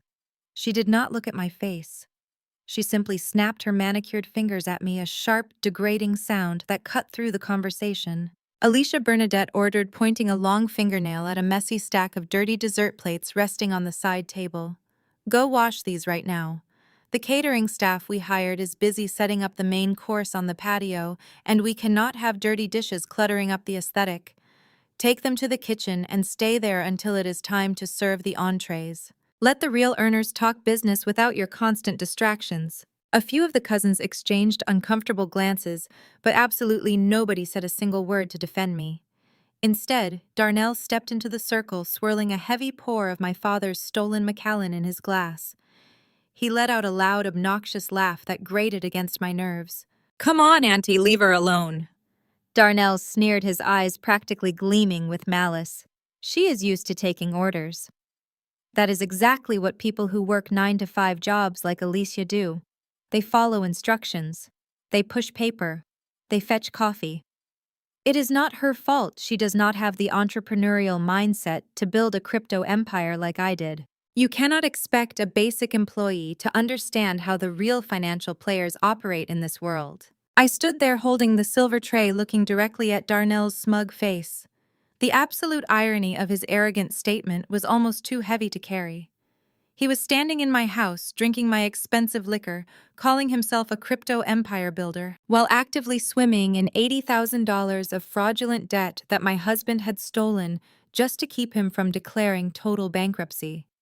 I did not glare at him. I did not defend my highly successful career. I simply smiled a tight, polite expression and carefully picked up the stack of dirty plates. "I will get right on that, Bernadette," I said softly. I turned and began walking toward the hallway that led to the kitchen. But before I could reach the swinging wooden doors, a heavy hand grabbed my upper arm. It was Julian. His grip was painfully tight, his fingers digging into my skin through the fabric of my dress. He pulled me sharply out of the living room and pushed me into the dim light of the back hallway, completely out of sight of his adoring audience. He let go of my arm and glared down at me, his face twisting into an ugly, furious mask. "What is wrong with you?" he whispered harshly, his breath smelling heavily of expensive bourbon and deep-seated anxiety. "You are walking around here like an absolute zombie. You are not smiling. You are not engaging with anyone. You are completely embarrassing me in front of my entire family." I looked up at him, my expression completely blank. "I am collecting dirty plates, Julian, just like your mother ordered me to do." "Stop playing the victim right now, Alicia," he hissed, stepping closer so I was backed against the wall. "This is my house. This is my family's Christmas Eve party. I have worked way too hard to build this incredible life, and I will not let your bitter, jealous attitude ruin it tonight. Look at everyone out there in the living room. Look at how happy they are. They respect me. They look up to me as the leader of this family. Try to act like you actually belong in this elite tax bracket for once in your life.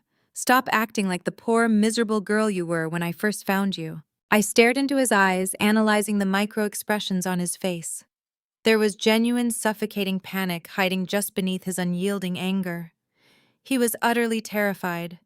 He was holding on to this fake executive persona, with a white-knuckled grip, absolutely desperate to maintain the grand illusion of immense wealth before the inevitable catastrophic collapse. He truly believed he was the brilliant architect of his own massive success, completely blind to the fact that I was the one holding the heavy sledgehammer ready to smash his fragile foundation to pieces. I did not pull away from him.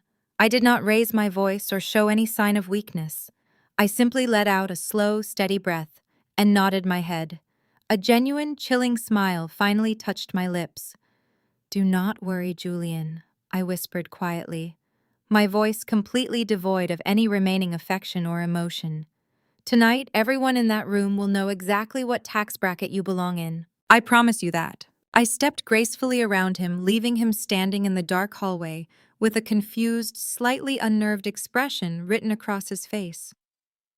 I pushed through the heavy wooden doors and walked into the sprawling kitchen. The caterers were outside on the back patio, busy setting up the silver warming trays for the main course. The kitchen itself was completely empty and quiet. I set the heavy stack of dirty plates down on the cold granite counter. I walked over to the swinging doors, reached out, and firmly locked the heavy metal deadbolt. I was finally alone. The loud, obnoxious noise of the party was instantly muffled. I pulled my secure laptop out from the hidden compartment tucked away in the back of the walk-in pantry. I set it on the island and opened the screen. It was time. I stared at the glowing screen, my hands resting lightly on the keyboard. The forensic accountant inside me was fully awake, ready to execute the final steps of a meticulously designed financial trap.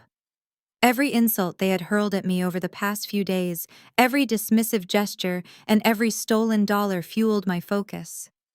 I was not just going to expose Julian's massive fraud. I was going to systematically dismantle his entire fraudulent existence in real time. The digital guillotine was perfectly sharpened and ready to drop. I took one last deep breath, letting the silence of the kitchen center my thoughts, and initiated the secure login sequence. The dashboard of my primary banking portal loaded instantly. The interface was clean, sterile, and completely devoid of the emotional chaos happening just a few rooms away.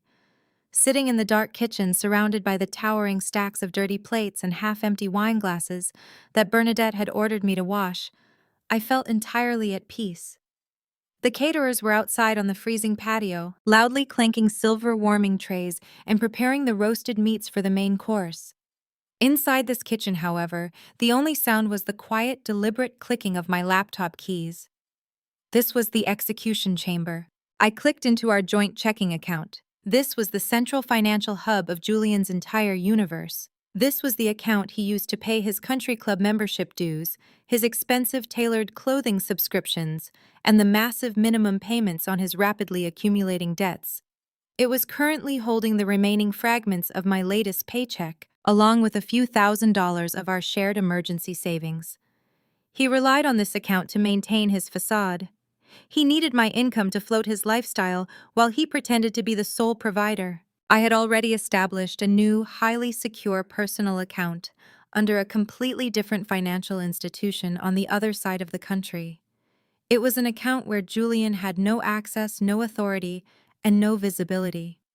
With deliberate precision, I initiated the wire transfer protocol. I typed in the exact total balance of the joint account down to the absolute final cent. I hit confirm. The loading wheel spun for 2 agonizing seconds. Then the screen refreshed. The balance on our joint checking account plummeted to 0.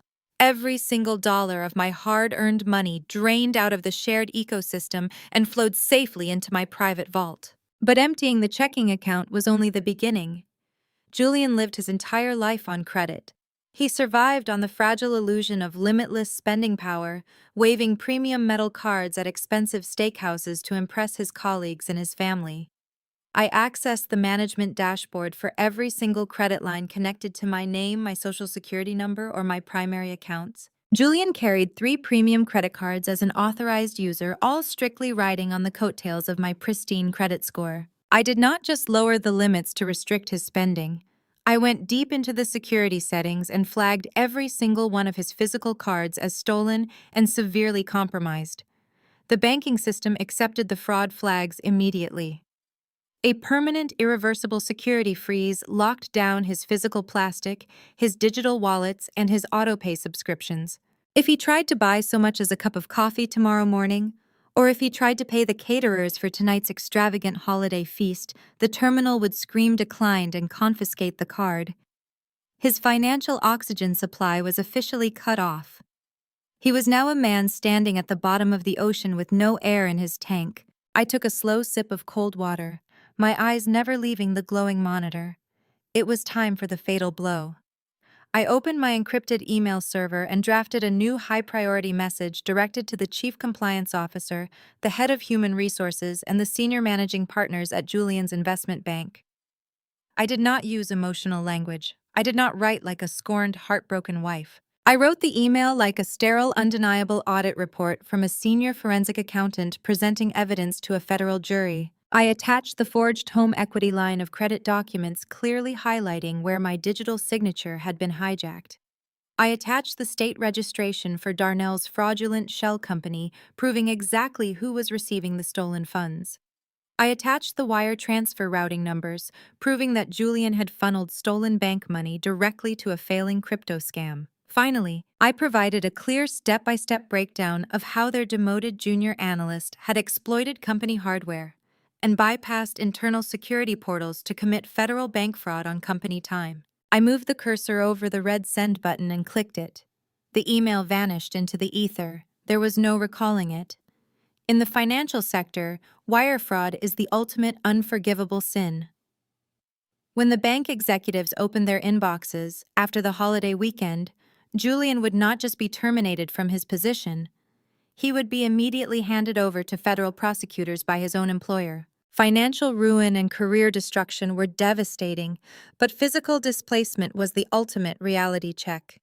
Julian and his mother believed they owned the ground they walked on. They believed they could bring in contractors, knock down my walls, and build a massive custom suite on my foundation. They had treated me like a temporary guest in my own sanctuary. I opened a new tab and logged into the secure portal of the cash buyer real estate firm I had negotiated with yesterday afternoon. Because the house was legally held in my irrevocable trust, I had the sole uncontested authority to liquidate the asset at any moment without Julian's consent or knowledge. The investment firm had jumped at the rare opportunity to acquire a premium suburban property at a slight discount for an expedited all-cash closing. They loved distressed situations, and I was handing them a flawless piece of real estate on a silver platter. The final closing documents were waiting in my secure inbox. I carefully reviewed the terms one last time. The massive sum of cash had already been wired to my secure trust account an hour ago, sitting safely in escrow. All the firm needed was my final digital signature to legally execute the transfer of the deed and close the transaction. I paused, looking up from the screen. Through the heavy wooden doors of the kitchen, I could hear the faint, muffled sound of Bernadette's obnoxious laughter. I could hear Darnell loudly boasting about his non-existent wealth to a group of younger cousins. I pictured Bernadette standing in my living room just hours ago, pointing her manicured finger at those ridiculous architectural blueprints, acting like she was the sovereign ruler of my home. I pictured Julian violently grabbing my arm in the hallway, his breath reeking of bourbon, ordering me to act like I belonged in his elite tax bracket. I pictured my mother sick, exhausted, and humiliated, being forced onto a freezing Greyhound bus in the middle of the night, just so these parasites could have more room to breathe. I looked back at the screen. I applied my verified electronic signature to the final page of the commercial real estate contract and hit submit. It was done. The house was officially sold out from under him. The structure, the manicured lawn, the heated floors, and the roof over his head no longer belonged to Julian. According to the aggressive non-negotiable possession addendum I had specifically requested in the contract, the new corporate property management team had the legal right to take full possession of the premises at exactly noon tomorrow. In exactly 12 hours, Julian, Bernadette, Keisha, and Darnell would be legally trespassing on private property owned by a faceless corporate entity that did not care about their fake executive aesthetic or their grand holiday traditions. They would be violently evicted from their own delusion. The heavy lifting was finally finished. I closed my laptop. The screen went black, plunging the kitchen back into the cool, quiet shadows. I leaned against the cold granite island, letting the absolute magnitude of what I had just accomplished wash over me. The trap was perfectly assembled. Every gear was locked into place.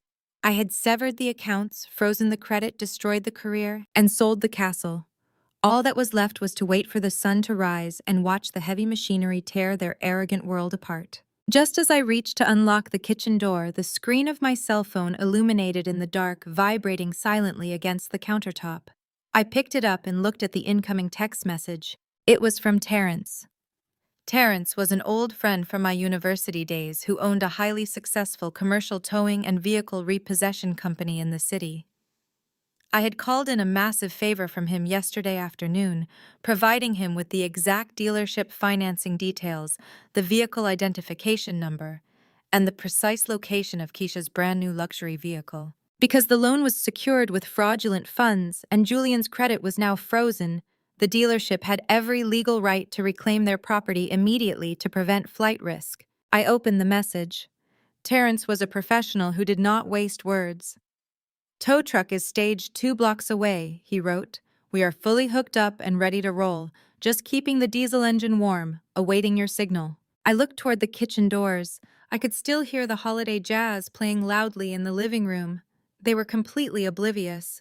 They were celebrating a Christmas Eve built entirely on stolen money, forged documents, and fraudulent promises. They were eating my food, drinking my liquor, and sleeping under a roof they no longer owned while a massive tow truck idled just out of sight, ready to drag away their most prized possession. I typed my reply with steady, confident fingers. "See you at 8 in the morning." I hit send, slipped the phone deep into my pocket, and picked up the heavy silver tray of dirty dessert plates. I unlocked the deadbolt and pushed the swinging doors open, stepping back out into the bright, suffocating light of the party. It was time to serve the final course. I stepped back into the suffocating warmth of the living room, carrying the empty silver tray against my hip. The contrast between the cold, deadly silence of the kitchen and the chaotic noise of the party was jarring. The air was thick with the smell of expensive cologne roasted meats and the sharp tang of spilled wine. Julian was standing near the massive stone fireplace, holding a fresh glass of bourbon, laughing aggressively at a joke one of his uncles had just told. He looked completely relaxed, entirely in his element. He had absolutely no idea that while he was playing the role of the wealthy patriarch, I had just legally erased his entire financial existence. Over by the grand piano, Darnell had gathered a small audience of younger cousins. He was holding his smartphone high in the air, frantically tapping the glass screen.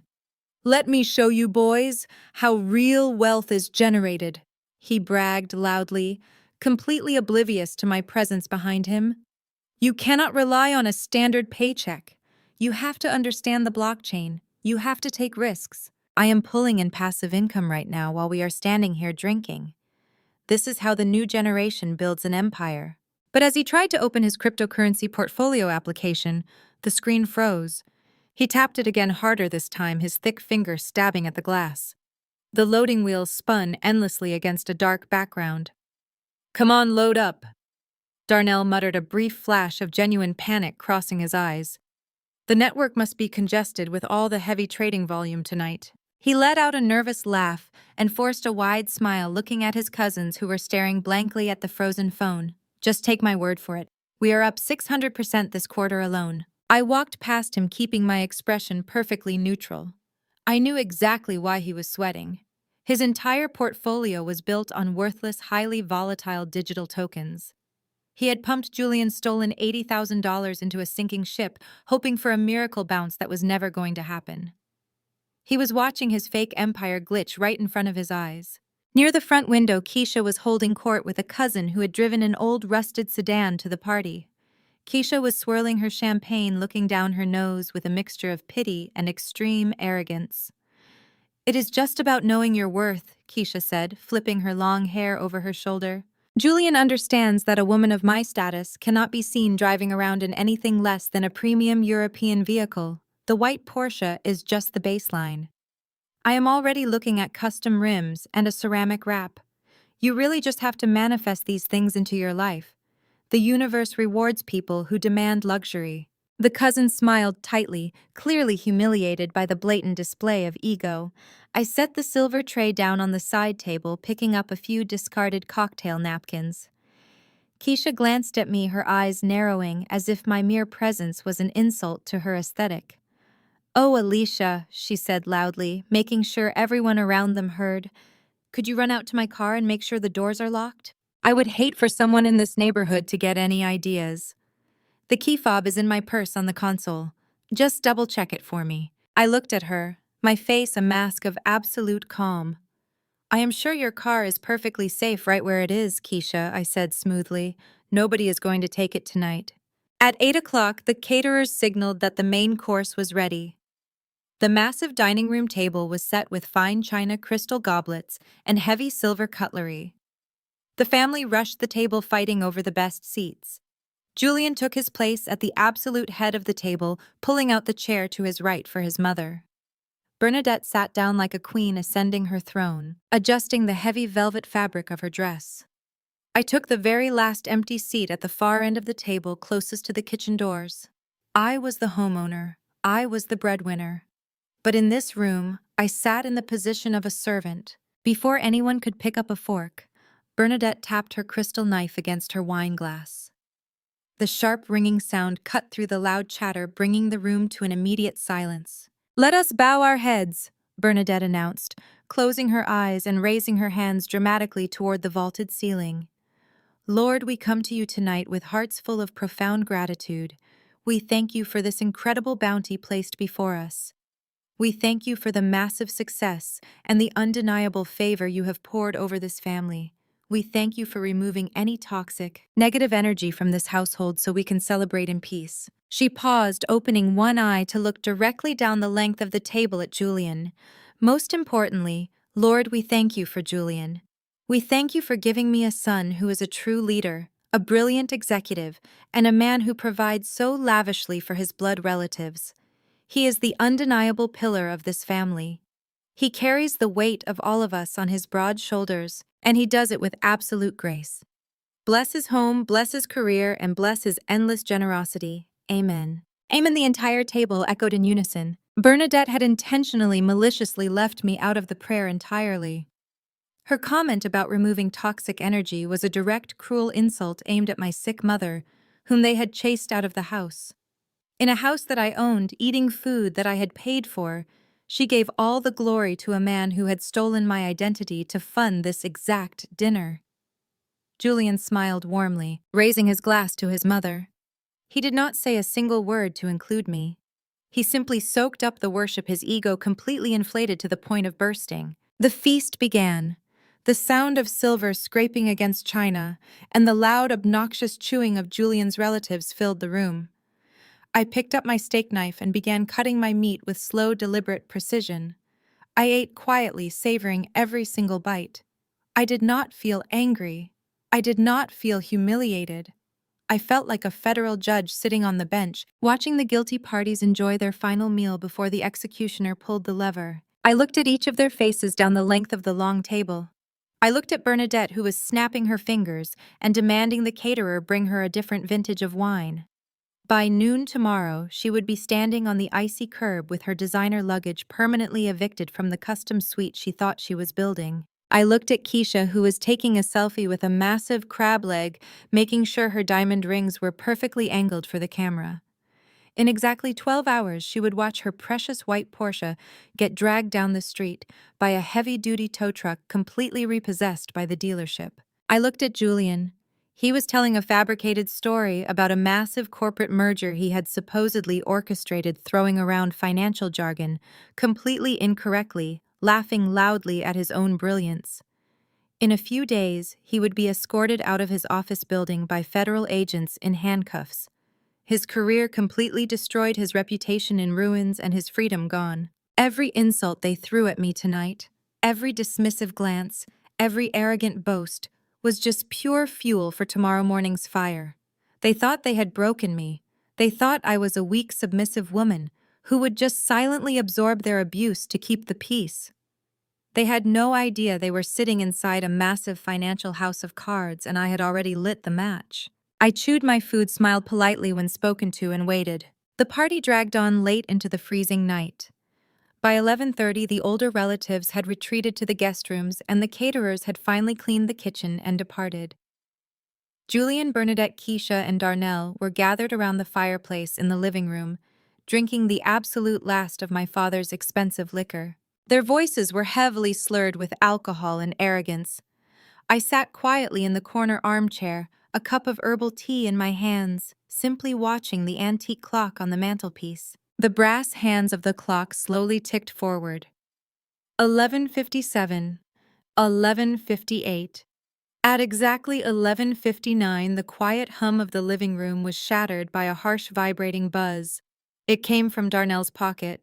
He pulled his phone out, swaying slightly on his feet, and unlocked the screen. I watched his face. The transformation was instantaneous and absolutely terrifying. The smug, arrogant grin completely vanished from his lips. The blood drained from his cheeks so fast his skin turned a sickly ashen gray. His eyes widened in absolute horror, reflecting the bright, harsh red light of his screen. He opened his mouth, but no sound came out. He tapped the screen frantically, his hands shaking violently as massive push notifications flooded his display. "Darnell, what is wrong with you?" Keisha asked, her voice laced with heavy annoyance. Darnell did not answer. He dropped his expensive crystal glass of bourbon directly onto the hardwood floor. It shattered into a dozen pieces, the amber liquid staining the expensive rug. He clutched his stomach, his face twisting in pure physical agony. He stumbled forward, shoving past Julian, and sprinted frantically down the hallway toward the downstairs guest bathroom. A second later, the horrifying sound of violent vomiting echoed through the quiet house. The cryptocurrency market had just experienced a massive, catastrophic flash crash. The highly volatile tokens he had dumped $80,000 of stolen bank funds into had completely collapsed, dropping to a fraction of a single penny. The margin calls were triggering automatically. His fraudulent company was wiped out. His stolen money was instantly vaporized into the digital ether. I looked up at the clock on the mantel. The minute hand clicked forward, pointing straight up to the 12. Midnight, Christmas Day, had officially begun. After Darnell stumbled into the downstairs bathroom to violently empty his stomach, the remaining family members in the living room barely even registered the absolute catastrophe that had just occurred. Julian waved his hand dismissively, swirling the last drops of his bourbon, and loudly declared that Darnell had simply eaten too much rich food at dinner. Keisha did not even bother to get up from the sofa to check on her husband. She just rolled her eyes, complained about the noise he was making, and went right back to scrolling through luxury car accessories on her phone. They were all so deeply insulated by their own arrogance and their fabricated reality that they could not recognize the sound of their entire financial foundation cracking wide open. I did not stay downstairs to watch the cleanup. I quietly rinsed my teacup in the sink, walked back to my cramped makeshift office, and locked the door behind me. I lay down on the uncomfortable pull-out sofa and closed my eyes. I did not toss and turn. I did not agonize over the massive decisions I had made throughout the day. I slept with the deep, untroubled peace of a woman who had already fought the war, secured the victory, and was simply waiting for the sun to rise to collect the spoils. At exactly 6 in this morning, my alarm went off. I sat up feeling completely rested and entirely focused. The house was still quiet, the heavy silence only broken by the low hum of the central heating system.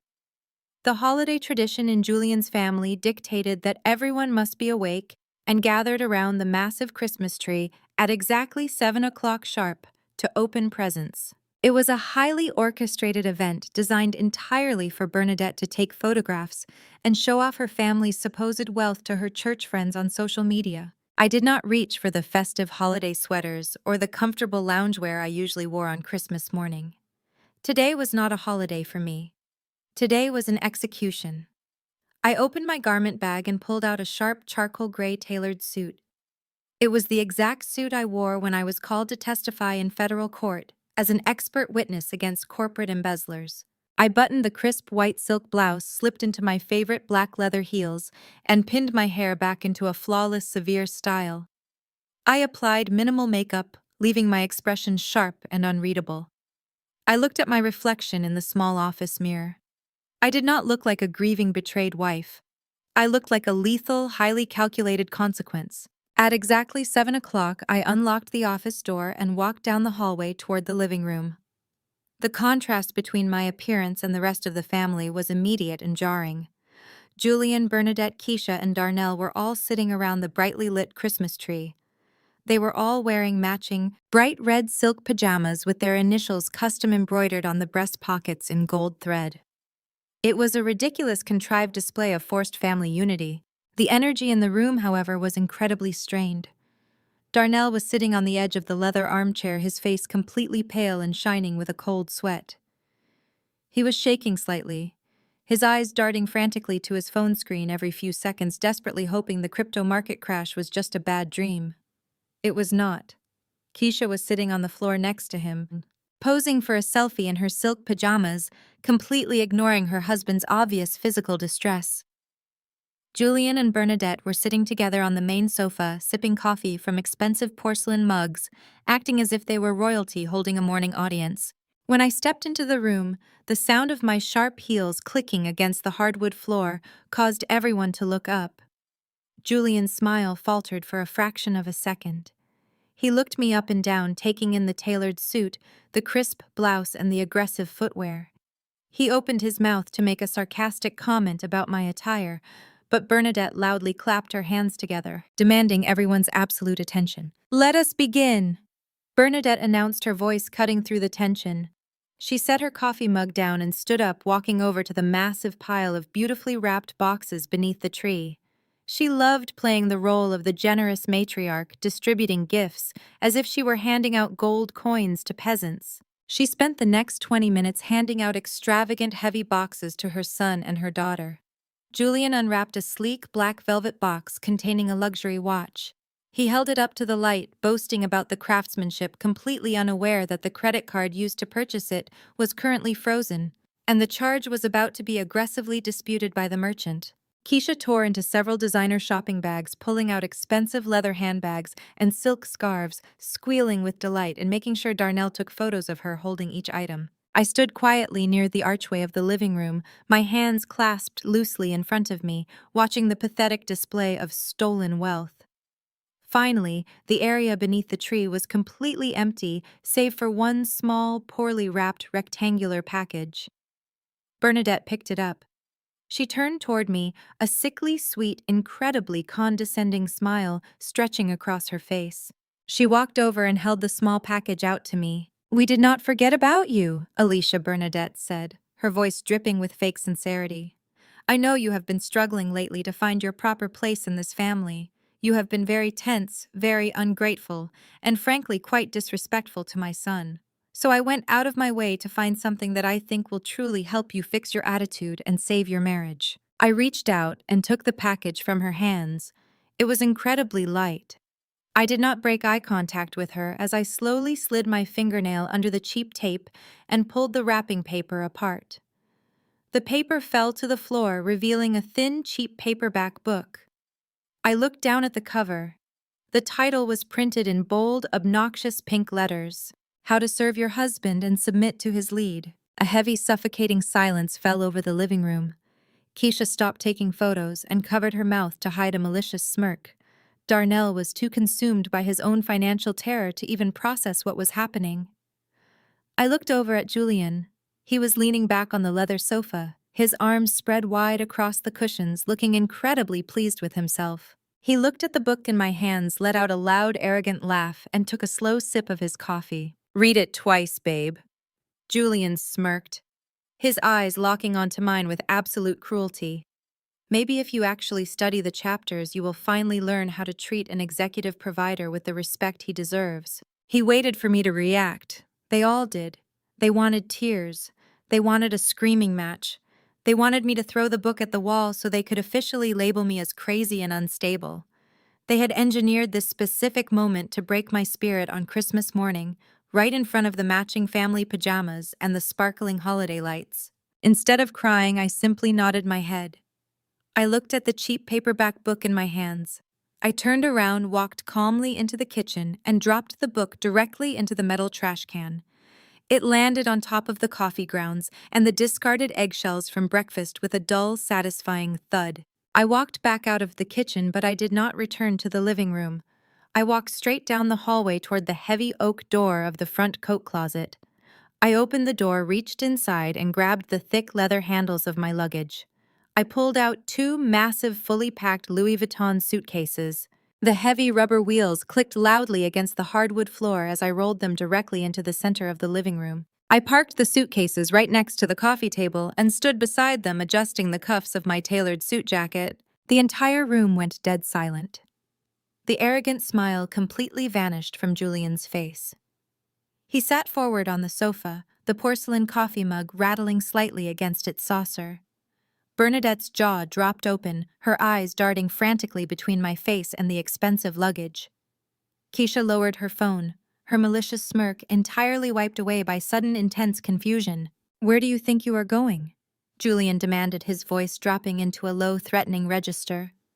"We are right in the middle of family gift opening. Put those bags away right now, Alicia." I did not look at him. I calmly reached down and unlatched the brass locks on my leather briefcase, which was resting on top of my luggage. I opened the lid and pulled out a thick, heavy manila folder. The folder was stuffed with freshly printed bank statements, legal contracts, and forensic audit reports. I held the folder in my right hand, feeling the immense, undeniable weight of the truth. "I have a few gifts to pass out too," I said, my voice completely steady, echoing clearly through the silent room. I walked directly over to the leather armchair where Darnell was sweating through his silk pajamas. I pulled the first stack of stapled papers from the manila folder and dropped them directly onto his lap.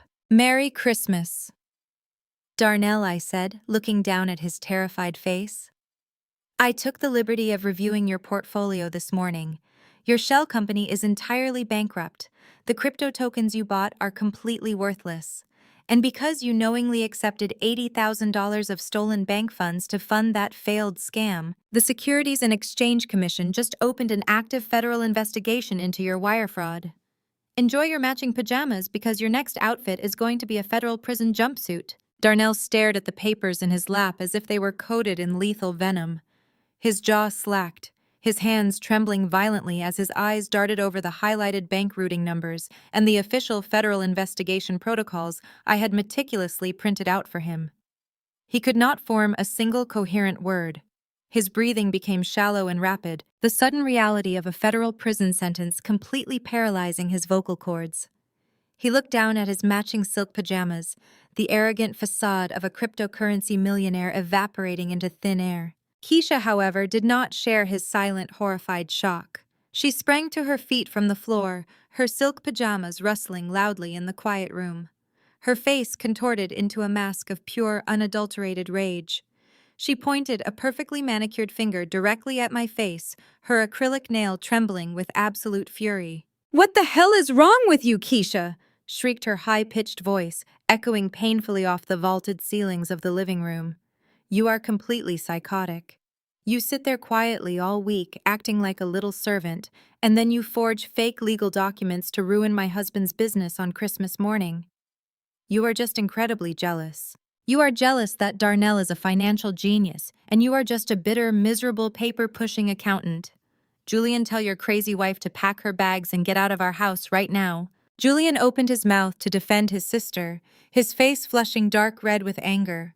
But before he could utter a single syllable, the heavy, aggressive rumble of a massive diesel engine vibrated intensely through the hardwood floorboards. We all froze. The loud hiss of commercial air brakes cut through the tense silence of the living room. Suddenly, bright, flashing amber strobe lights began reflecting through the large front windows, casting spinning yellow shadows across the glittering ornaments of Bernadette's perfect Christmas tree. Keisha stopped screaming. She turned her head, looking toward the window in utter confusion. She marched over to the heavy linen curtains and yanked them back. Parked squarely in the middle of our pristine driveway was a massive heavy-duty commercial tow truck. The hydraulic winch was already whining loudly as the driver, my old friend Terrence, skillfully backed the heavy steel rig directly toward the front bumper of Keisha's brand new white Porsche Macan. Terrence hopped out of the cab wearing a thick winter jacket and heavy work boots, carrying a set of heavy steel chains. Keisha let out a blood-curdling scream. "Hey!" she yelled, slamming her hands frantically against the cold glass of the window. "Hey! What are you doing? Get away from my car!" She spun around looking at Julian in absolute panic. "Julian, call the police! Some lunatic is trying to steal my Porsche right out of our driveway!"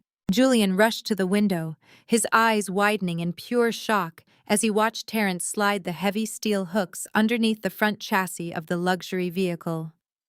"Hey!" Julian shouted, his voice cracking with panic. He frantically patted the pockets of his silk pajamas, looking for his cell phone. "Stop him! I paid for that car!" I stood perfectly still in the center of the room, adjusting the cuffs of my tailored suit jacket. I cleared my throat, ensuring my voice carried clearly over the mechanical grinding of the tow truck winch outside. "You did not pay for that car, Julian," I said coldly. "And nobody is stealing it, Keisha." Keisha whipped her head around to glare at me, her chest heaving with panicked breaths. "What did you just say?" I looked her directly in the eyes, allowing a slow, victorious smile to finally break across my face. "Merry Christmas, Keisha. That tow truck is here because the vehicle is being aggressively repossessed by the dealership. Julian did not buy that car with a Christmas bonus. He bought it by forging my signature on a federal bank loan and stealing the equity from my home. The $50,000 he put down yesterday was stolen money. He financed the remaining $40,000 under his own name, but unfortunately for him, I permanently froze every single credit card and bank account attached to his identity last night." Keisha stared at me, her mouth opening and closing like a suffocating fish. "He defaulted on the loan before the ink was even dry," I continued, my voice steady and completely void of any mercy. "The first payment was scheduled to draft tomorrow, and the dealership was notified at dawn that the funding accounts were entirely frozen due to suspected fraud. They are reclaiming their property right now to prevent flight risk." "No," Keisha wailed, tears of pure devastation streaming down her face. "No, no, no. You cannot do this. It is my car. I already posted it on my feed." She did not even bother to put on her shoes. Keisha threw open the heavy oak front door and sprinted out into the freezing morning air entirely barefoot. She ran down the icy walkway in her thin silk pajamas, shrieking hysterically at Terrence, begging him to drop the vehicle. Terrence completely ignored her, expertly operating the hydraulic levers. With a loud mechanical groan, the front wheels of the white Porsche were lifted violently off the pavement. Inside the living room, Bernadette had finally recovered from her initial shock. She stood up from the sofa, her face trembling with a mixture of absolute horror and deeply ingrained entitlement. She reached up and clutched the heavy string of pearls resting against her collarbone. "You wicked, wicked girl," Bernadette hissed, stepping toward me with venom in her eyes. "How dare you? How dare you attack this family on the Lord's birthday? You are a destructive, spiteful monster.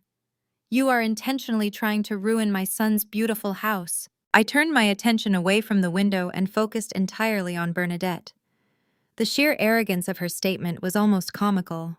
She was still trying to play the dominant matriarch, entirely oblivious to the fact that her throne had already been dismantled. I reached back into my open leather briefcase. I bypassed the bank records and pulled out the thick, heavy stack of commercial real estate closing documents. I walked over to the glass coffee table, right where Bernadette's architectural blueprints for her custom suite were still proudly displayed. I dropped the real estate dossier directly on top of her blueprints and slid the heavy stack of papers across the glass until it bumped against her porcelain coffee mug. "It is not his house, Bernadette," I said, my voice dropping into a razor-sharp authoritative register. "It never was." Bernadette looked down at the documents, her eyes scanning the bold legal headers. She frowned, clearly struggling to comprehend the heavy legal jargon. "What is this garbage?" she demanded. "This property is legally held in an irrevocable trust," I explained slowly, making sure every single word penetrated her thick skull. I purchased this home with my own cash years before I ever met your parasitic son. My name is the sole beneficiary of that trust.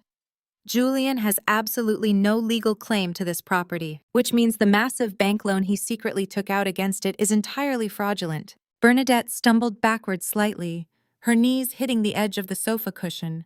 But the house, she stammered, her arrogant facade finally beginning to crack. Julian said we were building my suite. Your suite is never going to happen, I stated firmly, because I digitally signed those final closing documents late last night. I sold this entire property to a commercial cash buyer real estate firm. The transaction is complete. The money is in my private account. I no longer own this house, and neither does Julian. I tapped my fingernail against the top page of the contract right over the heavily bolded possession addendum. According to the terms of the sale, the new corporate property management team has the legal authority to take full possession of the premises at exactly noon today. They are sending a security team to permanently change all the exterior locks and secure the perimeter in less than 5 hours. I looked at Bernadette's horrified, pale face. I suggest you stop clutching your pearls and start packing those 7 designer suitcases you brought with you. Because at 12 o'clock sharp, you are all going to be legally evicted and thrown out onto the freezing street. A loud guttural scream of pure animalistic rage suddenly erupted from the other side of the room. Julian had finally snapped. His face was flushed a dangerous, violent shade of purple. The veins in his neck were bulging against his skin. The terrifying reality of his complete financial and social annihilation had finally broken through his massive ego. He lunged forward, his hands balled into tight fists, his silk pajamas blurring as he crossed the distance between us. "You cannot do this to me!" Julian roared, spit flying from his lips. "I am a vice president. I am an executive. I built this life. You are nothing without me. I will destroy you in court." I did not flinch. I did not step back. I stood my ground, staring directly into the eyes of a completely broken man.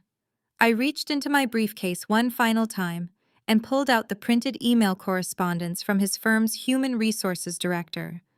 I threw the papers directly into his face. The sheets of paper separated in the air, fluttering down to the hardwood floor around his feet like a mocking snowfall. "You are not an executive, Julian," I said, my voice cutting through his screaming like a blade of solid ice. "You are a failing, demoted junior analyst who was placed on a performance improvement plan 6 months ago for gross incompetence. Your own human resources department confirmed it. You make a fraction of what I make. Your entire elite persona is a pathetic, desperate lie." Julian stopped dead in his tracks, his eyes dropping to the printed emails scattered across the floor. He saw the official letterhead of his investment bank. He saw his own demotion details outlined in black and white. His shoulders instantly collapsed. The violent rage drained out of his body, instantly replaced by suffocating, overwhelming terror. "And yesterday I continued relentlessly, making sure to drive the final nail into his coffin. You used your internal employee clearance to bypass the security protocols at your own bank. You digitally forged my signature on a massive federal loan document to steal $150,000. That is not just a mistake, Julian. That is felony wire fraud and identity theft. I forwarded every single piece of evidence to the senior partners at your firm and their chief compliance officer last night. Your career is permanently over." Julian fell to his knees on the expensive rug, his hands grabbing his own hair as he stared at the destroyed remnants of his entire life. The living room was a scene of absolute devastation. Darnell was shivering in the corner. Keisha was outside sobbing loudly as the tow truck drove away with her car. Bernadette was sitting on the sofa weeping hysterically into her hands. And the arrogant king of the family was on his knees, fully exposed as a broke, desperate criminal. The silence inside the house was absolute. But outside, cutting through the crisp, freezing morning air, a new sound began to emerge. It started as a faint, high-pitched wail in the far distance. Slowly, steadily, the sound grew louder. It was the unmistakable, overlapping scream of multiple police sirens echoing through the quiet suburban streets. They were moving incredibly fast, and they were heading straight for our neighborhood. Julian's head snapped up. His eyes were wide, completely bloodshot, and filled with a level of pure, unadulterated horror I had never seen before. His hands began to shake violently. He looked at me, his chest heaving as the sound of the sirens grew deafeningly loud, practically rattling the front windows. "Who did you call?" Julian whispered, his voice cracking into a pathetic, terrified sob. "Alicia, please, who did you call?" I did not answer him. I did not have to. The harsh flashing of red and blue lights suddenly overwhelmed the amber strobes of the tow truck outside, painting the living room walls in frantic, chaotic colors. Through the large front window, we watched as two local police cruisers and a heavy unmarked black SUV screeched into the driveway, completely boxing in Terrence and the suspended white Porsche. Doors flew open and officers stepped out into the freezing morning air, their boots crunching loudly against the icy pavement. A sharp, authoritative pounding echoed against the heavy oak front door. Federal agents opened the door immediately. Julian scrambled backward, his silk pajamas sliding against the hardwood floor until his back hit the base of the decorated Christmas tree. He pulled his knees to his chest, trembling so violently that the ornaments above his head rattled against the pine branches. I walked calmly to the foyer, turned the deadbolt, and pulled the door wide open. 3 federal agents and 2 uniformed police officers stepped inside, their eyes sweeping the chaotic room. "Are you Alicia?" the lead agent asked, holding up a badge. I nodded, stepping aside to give them full access to the house. The agent pointed directly at my husband. "Julian, you are under arrest for federal wire fraud, aggravated identity theft, and bank fraud." 2 officers stepped forward, hauling Julian to his feet. They pulled his arms sharply behind his back. The sharp metallic click of the steel handcuffs locking around his wrists echoed through the silent room. It was the loudest, most satisfying sound I had ever heard. Julian did not look like a wealthy executive anymore. He looked like a pathetic, terrified child. Tears streamed down his face as they read him his Miranda rights, marching him past the piles of torn wrapping paper and discarded designer boxes. Bernadette could not handle the destruction of her perfect illusion. She ran out the open front door, her heavy velvet gown dragging across the icy front porch. She threw herself onto the frost-covered lawn, wailing hysterically at the top of her lungs. "Help us!" she screamed, waving her arms toward the neighboring houses. "Somebody help my son! There has been a terrible mistake. He is an investment banker." But no one came to her rescue. The neighbors who had previously stood on their porches admiring Julian's supposed generosity were now standing on their driveways with their smartphones raised high in the air. They were recording every single second of the spectacular downfall. Bernadette was finally getting the absolute center stage attention she had always craved, but this time, she was the star of a public humiliation. While the police were dragging Julian toward the back of a squad car, Darnell saw a desperate opportunity. He slowly backed out of the living room, slipping into the kitchen, and creeping toward the sliding glass doors that led to the back patio. He thought he could just walk away from the wreckage, but the moment he slid the glass door open, 2 uniformed officers were waiting for him on the wooden deck. "Darnell," one of the officers said, resting a hand on his utility belt, "we have some serious questions for you regarding an $80,000 wire transfer to a fraudulent limited liability company. Keep your hands where we can see them." Darnell raised his hands, his face completely drained of blood, and allowed himself to be handcuffed without a single word of protest. By noon, the chaotic crime scene had transitioned into a cold, clinical eviction. The massive tow truck had already disappeared down the street with Keisha's repossessed Porsche. The police cruisers had driven away, taking Julian and Darnell to the federal holding facility downtown. The house was strangely quiet when the black van belonging to the corporate property management firm pulled into the empty driveway. 3 men in dark suits walked up to the front door, accompanied by a licensed locksmith. I had already packed my car and handed them the keys, standing on the sidewalk to watch the final act. The lead property manager looked at Bernadette and Keisha, who were still standing in the foyer, surrounded by their massive pile of luggage. "You need to vacate the premises immediately," the manager stated firmly. "This property is now under corporate ownership. The locks are being changed right now. If you do not leave, you will be arrested for trespassing." Keisha furiously pulled out her cell phone.